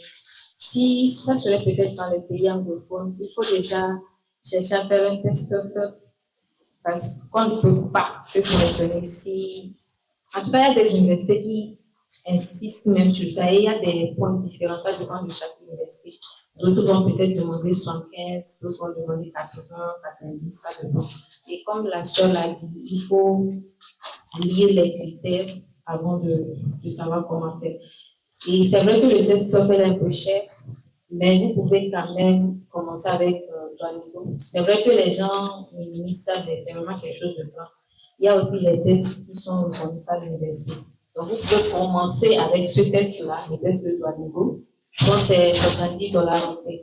Donc, vous allez le faire et vous allez voir comment on fait ce genre de test-là. Maintenant, vous vous préparez pour le test de TOEFL. Mais il y a des universités aussi qui acceptent les tests Duolingo quand même. Mais ce qui est vraiment reconnu, c'est le TOEFL et un autre ajout, on fait le test. Bon, peut-être que pour ajouter une petite chose par rapport à ça, je crois que ce qu'elle veut dire, c'est que vous vous préparez en anglais. Parce que le test de TOEFL a une durée de vie, 2 ans. Et puis, donc, ce qui se passe, si vous êtes retenu et que vous avez été sélectionné, c'est que, par exemple, pour le Fulbright, l'ambassade vous accompagne, on vous soutient pour que vous passiez le test. Et vous allez pouvoir le faire pour pouvoir aller. Maintenant, comme elle a dit, il faut quand même se préparer en cherchant. Et ce que je retiens dans tout ce qu'elle a dit, c'est d'avoir un plan. Vous avez dit que vous êtes en train de faire les sciences de l'éducation. Comme elle a dit, il faut avoir un plan pour votre vie, il faut avoir une vision, il faut avoir un plan de votre carrière. Comment est-ce que vous voulez vous tracer votre trajectoire? Où est-ce que vous voulez vous retrouver? Donc, il faut avoir en idée les possibilités qui existent et comment est-ce que vous allez tracer votre chemin pour que ça corresponde à telle ou telle possibilité. Quand vous parlez de moyenne, il n'y a pas une moyenne, mais seulement il faut comprendre que c'est l'excellence. On cherche ceux qui sont très bons. Ce ne sont pas ceux qui sont passables, qui peuvent passer. Ils ne passent pas, même s'ils sont passables. Merci. Ils ne passent pas, même s'ils sont passables. C'est l'excellence. Et nous avons juste 5 minutes pour clôturer. Je voulais normalement arrêter les questions, mais j'ai vu une main derrière. Merci beaucoup. Moi, ce que je voulais demander, c'est que on a fait, il y a des gens qui postulent, ils peuvent avoir les accords des universités et tout, ils sont pas tous, ils sont excellents. Mais bon, la plupart des gens n'ont pas le moyen pour aller. Alors, comment faire? Donc, je crois qu'on a parlé de 2 choses. Il y a la bourse, il y a des programmes qui sont financés, des bourses, mais il y a des programmes que toi-même, individu, tu peux postuler, envoyer tes dossiers à une université, on voit ton profil, on te sélectionne, là vous payez. Donc, c'est 2 choses totalement différentes. Mais ici, nous sommes en train de parler des programmes financés de bourse. Je crois que c'est ça. Hein? C'est bon? C'est répondu? Ok, vous avez la parole pour une question. Bonsoir et merci à tous. Moi, je me nomme Afina Dejantier. Ma question est celle-ci. Sur le Mandela Washington Fellowship, il y avait une partie, on a dit, est-ce que vous avez quelqu'un dans le pays? Je parle des États-Unis. Et si tu dis, tu oui, ça veut dire que vous n'avez plus la possibilité de postuler. Si vous appuyez sur non, vous allez continuer. Est-ce qu'on doit mentir? Parce qu'on a dit de ne pas mentir. Merci beaucoup, elle doit bien répondre. Je pense que Madame Josita avait dit que nous avons fait partie. On peut plus donner de la chance à ces personnes-là qui viennent des communautés vulnérables. Donc, si on sent, en tout cas, moi, c'est l'idée qui me vient en tête. Quand on te demande, on te pose cette question-là et tu dis oui, oui, oui. C'est comme si tu n'es plus au même niveau que les autres. Et toi, tu n'as pas forcément besoin de ce fait-là. Mais autre chose, je pense, c'est le côté professionnel. Est-ce que la personne-là, je ne sais pas, parce qu'il y a des gens qui vont au stage et qui ne reviennent. Donc, peut-être, hein, si tu as quelqu'un là-bas, ça veut dire que. En tout cas, moi, j'avais mon nom. Vraiment, c'est pas. Donc, direct, donc, j'ai pas mis. Parce qu'ils ont bien précisé les gens de votre famille qui sont proches de lui. Donc, je ne sais pas trop, mais Moi, c'est selon ce que le dit à dire. C'est juste pour donner plus de la chance à ces personnes-là qui viennent des communautés. Je sais pas si... Mais est-ce que c'est vrai que quand tu dis oui, tu ne vas compléter? C'est vrai? Non, je pense que vous avez mal compris ce qui était dit là-bas. Pour commencer, c'est-à-dire, il demande si vous avez un proche qui travaille à l'ambassade des États-Unis. Je crois que c'est ça. Mais il y a aussi un proche qui vit là-bas. Vit là-bas au début de la candidature. Il y a ça. Ok, et si vous dites oui, vous êtes bloqué. Ok, donc je crois que l'objectif, elle a dit cela dans la deuxième partie. Moi, je ne sais pas, mais je suppose, on ne veut pas que les gens restent là-bas. C'est-à-dire que quand tu as quelqu'un là-bas, la tentation, que tu organises des choses là-bas. Moi-même, c'est mon oncle vraiment bravo, mais il y avait tellement de personnes qui m'appelaient, il faut fuir, il ne faut plus revenir. Jusqu'à simplement parce que je suis revenue, il y a des gens de la famille, quand je les appelle pour demander des faveurs, ils ne le font pas. Parce qu'ils disent que tu avais la chance de rester là-bas pour gagner plus d'argent et tu as refusé. Donc, c'est pour éviter tout ça là, en fait. Mais je vais vous donner un conseil. Il ne faut jamais mentir sur des choses. Vous savez, l'ambassade là, il y a toutes les informations qui sont sauvegardées là-bas. Si par exemple, tu as ton père ou ta mère qui est aux États-Unis, on te demande, tu dis non. Un jour viendra, tu vas aller pour demander un visa, tu vas dire non, prénom de ton père, tu mets, ça va se faire voir. Et tu n'es pas crédible. On n'a pas besoin de fouiller encore, on va dire que tu as menti. Donc, je crois qu'en parlant de proches dont on parle là, peut-être qu'on cite père, mère, petit frère, grand frère, je ne sais pas. Mais si c'est tante, oncle là, tu peux dire non. Parce que ce n'est pas directement lié. Mais si c'est ton père ou ta mère qui vit là-bas et que tu dis non parce que tu veux évoluer, ça va te rattraper un jour. Ce que je dis là, c'est vrai. Hein? Il ne faut jamais mentir dans leur système parce qu'ils gardent les informations pendant longtemps. Et un jour là, vous allez être surpris. On va vous poser une question là, vous ne pouvez même pas vous en sortir. Et comme le prof l'a dit, moi je devrais, après le programme, on nous avait donné, je pense, 3 semaines. Donc, mais c'est à tes frais quand même. Donc mon oncle là, qui vit à Texas, il a voulu que je vienne le visiter. Quand je suis arrivée à l'aéroport, j'ai mis mon passeport, je vous assure, ils m'ont demandé si j'étais là pour le MOF et j'étais choquée. Ce qui veut dire que toutes les informations nous concernant là, ils en ont ces informations. Il y a des gens de, je pense, Libéria, il y a certaines personnes qui n'ont pas été, ils ont été sélectionnés, mais après ils ne sont plus venus parce qu'il y avait des gens de leur famille qui ont fait des trucs avec l'ambassade et comme c'est même dans leur famille. Donc, vraiment, ce que le prof dit, c'est très important et il ne faut pas prendre ça à la tête. Bon, merci beaucoup, merci à tous, merci pour les réponses. Nous, on n'ira pas dans l'illégal, d'accord?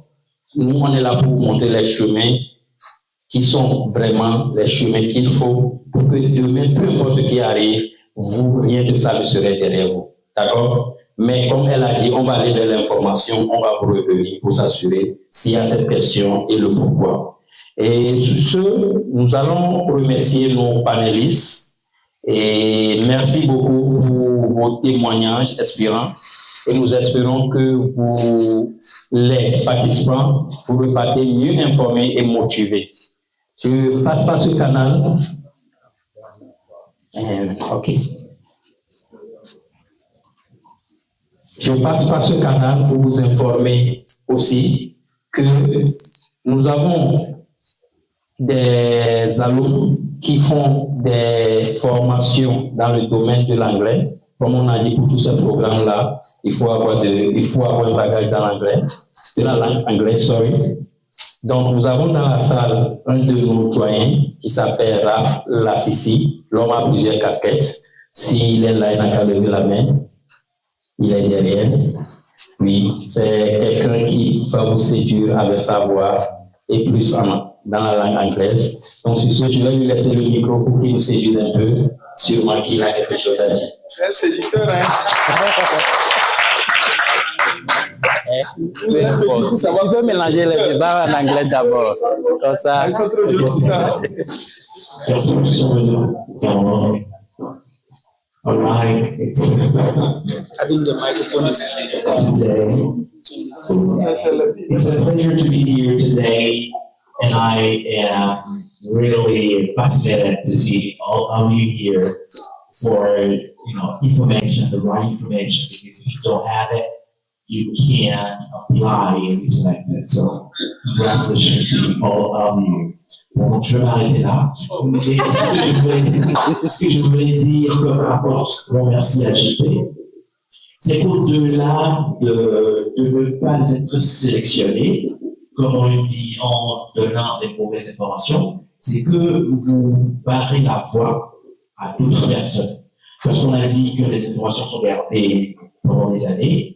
On dira par exemple au Togo, il n'y a que des fraudeurs, des gens qui ne cherchent que, et puis on peut éliminer certains pays dans ces programmes-là. Donc, je vraiment évite de barrer la voie à d'autres personnes en essayant de trouver des astuces pour se faufiler dans le programme comme ça, en fraudant, bien évidemment. Donc, s'il vous plaît, et formation comme on l'a dit, capitalisation importante. Parce que moi, c'est ça qui m'a aussi aidé un peu. On se dit, on est humble, on va pas dire ça, on fait ci, non. Mais le plus important, c'est de vraiment capitaliser en lui. Les anglophones le font bien. Ils font peu, mais quand ils vous disent ça, vous allez dire waouh, au final, vous allez vous rendre compte que vous et vous allez voir, voilà, vite. Capitalisons des choses et valorisons l'humilité, oui, mais valorisation, c'est autre chose. Merci beaucoup. S'il vous plaît, donne le nom de ton centre pour ceux qui veulent venir dans ton centre se faire former pour la langue anglaise, peut-être. Merci, c'est the Polyglot Center. Donc, c'est the Polyglot Center.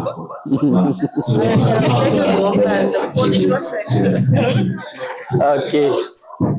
Donc, c'est pour dire que vraiment, nous avons un réseau grâce à ces programmes d'échange qui nous permettent d'avoir un réseau. Et dans ce réseau, on s'entraide et on aide vraiment nos frères à pouvoir bénéficier des programmes aussi. Donc, je suis sûr que si vous allez au niveau de 60, au nom du cadre, il va vous faire souvent une bonne révision, et c'est sûr et certain, et vous allez parler plus que lui pour avoir des voix vraiment séduisantes comme ça. Oui, vous avez quelque chose à dire? Son numéro? Polyglot Center. I try. Donc, en français, Polyglot Center. Okay. Donc, sur ce, je tiens à remercier l'ambassade des États-Unis au Togo qui nous a permis de pouvoir expérimenter ces programmes d'échange. Nous remercions aussi l'American Corner, directement le coordonnateur et toute l'équipe qui coordonne les activités ici pour leur disponibilité. Nous remercions l'Université de Lomé qui nous a permis vraiment dans le cadre ici. Donc, nous vous donnons rendez-vous le 2 mai 2025 à la même heure, au même endroit pour notre prochaine session. Et en attendant, nous allons planifier une autre session en ligne, sûrement en Zoom ou Google Meet, sur le programme Chevening, parce que nous étions en communication avec le représentant au Ghana. Donc, on ne peut pas faire le déplacement. Et en dehors de ça, nous aurons aussi une session de formation sur le leadership transformationnel et par une officière américaine qui travaille aussi à la NASA, oui, qui va nous donner une formation sur le leadership transformationnel. Et l'autre chose, j'espère que tout le monde a rempli la feuille de présence. Oui, c'est avec ça maintenant que nous allons créer. La liste des mangements n'est pas passée chez vous. C'est à quel niveau la liste des mangements est venue? Dernière personne a écrit sur la liste des mangements ici. Ok, donc vous voyez, à la fin, vous voyez la tata là, vous allez émarger chez elle, d'accord? Tout le monde va s'émarger là-bas. C'est avec la liste là que nous allons créer le vrai groupe que nous allons évoluer avec. Ce qui nous rassemble ici, c'est dans le cadre du projet que nous appelons l'Académie des leaders. C'est une initiative de la Global Alumni Association of Togo, qui est un réseau de boursiers des programmes du département d'État américain. Et l'Académie des leaders est un programme ambitieux visant à impacter positivement la jeunesse togolaise. Il propose une formation gratuite et complète autour des thématiques clés, le leadership, l'entrepreneuriat, la gestion des biens publics, le TIC, c'est-à-dire la technologie, l'information, la communication, la création de contenu numérique. Donc, nous aurons les sessions tous les premiers et derniers vendredis de chaque mois, de 14h à 17h. Pour être plus précis, de 14h à 14h30, ça va être la mise en place, et 14h30, on démarre pour tout faire pour terminer à 17h00. Et comme le professeur l'a dit, nous allons tenir compte de la liste de connaissances. Si vous avez une seule session, donc votre attestation est déjà en jeu. Parce qu'on veut faire un suivi à la fin. À part l'attestation, on fera un mentoring, un coaching pour pouvoir faire vraiment une évaluation à la fin pour s'assurer que l'équipe que nous avons conduite, on a pu avoir tel effectif à la fin, qui ont eu des bourses, qui ont eu des opportunités, qui sont à tel niveau. C'est ce que nous voulons de vous. Donc, sur ce, nous, on est toujours disponibles. Et l'organisation l'association qui a organisé, c'est le Global Alumni Association of Togo. Nous avons notre siège à Djolé, derrière la maison d'Adebayo. Et pour toute information complémentaire, vous pouvez contacter mon numéro, qui est le 91 45 36 03. 91 45 36 03. Et vous aurez toutes les informations, même si vous voulez le numéro du secrétaire, du président, tout, on va vous les balancer. Et nous vous invitons, pour tous qui est présent ici, d'aller sur la page GAT, Global Alumni Association of Togo, comme vous le voyez ici. Vous allez sur Facebook, le même nom. Vous allez sur YouTube, vous aurez le même nom. La session que nous venons d'avoir, nous allons produire la vidéo qui serait sur la chaîne YouTube. Vous pouvez aller regarder de temps en temps si vous manquez de quelque chose. Nous avons un compte TikTok qui s'appelle GAT Communication. GAT Communication, vous allez là-bas aussi. Vous vous abonnez à notre page et vous aurez plus d'informations. Donc, sur ce, et sous l'autorisation du papa de la maison, nous allons dire que la session est close. Et bonne fête de Pâques à nous tous. Et si quelqu'un a besoin de quelqu'un pour venir manger chez lui, je suis disponible. Merci.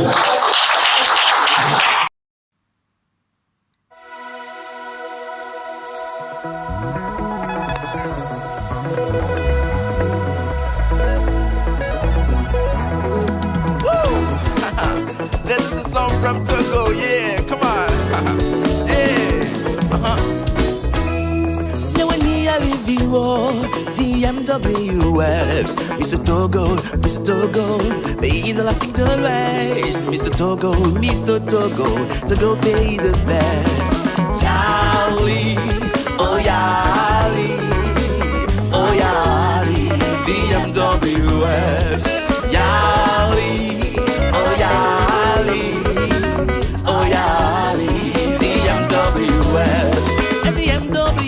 Is a life-changing program for the youth. It showcases the best in you, follow your communities, for the rock to be a safe place for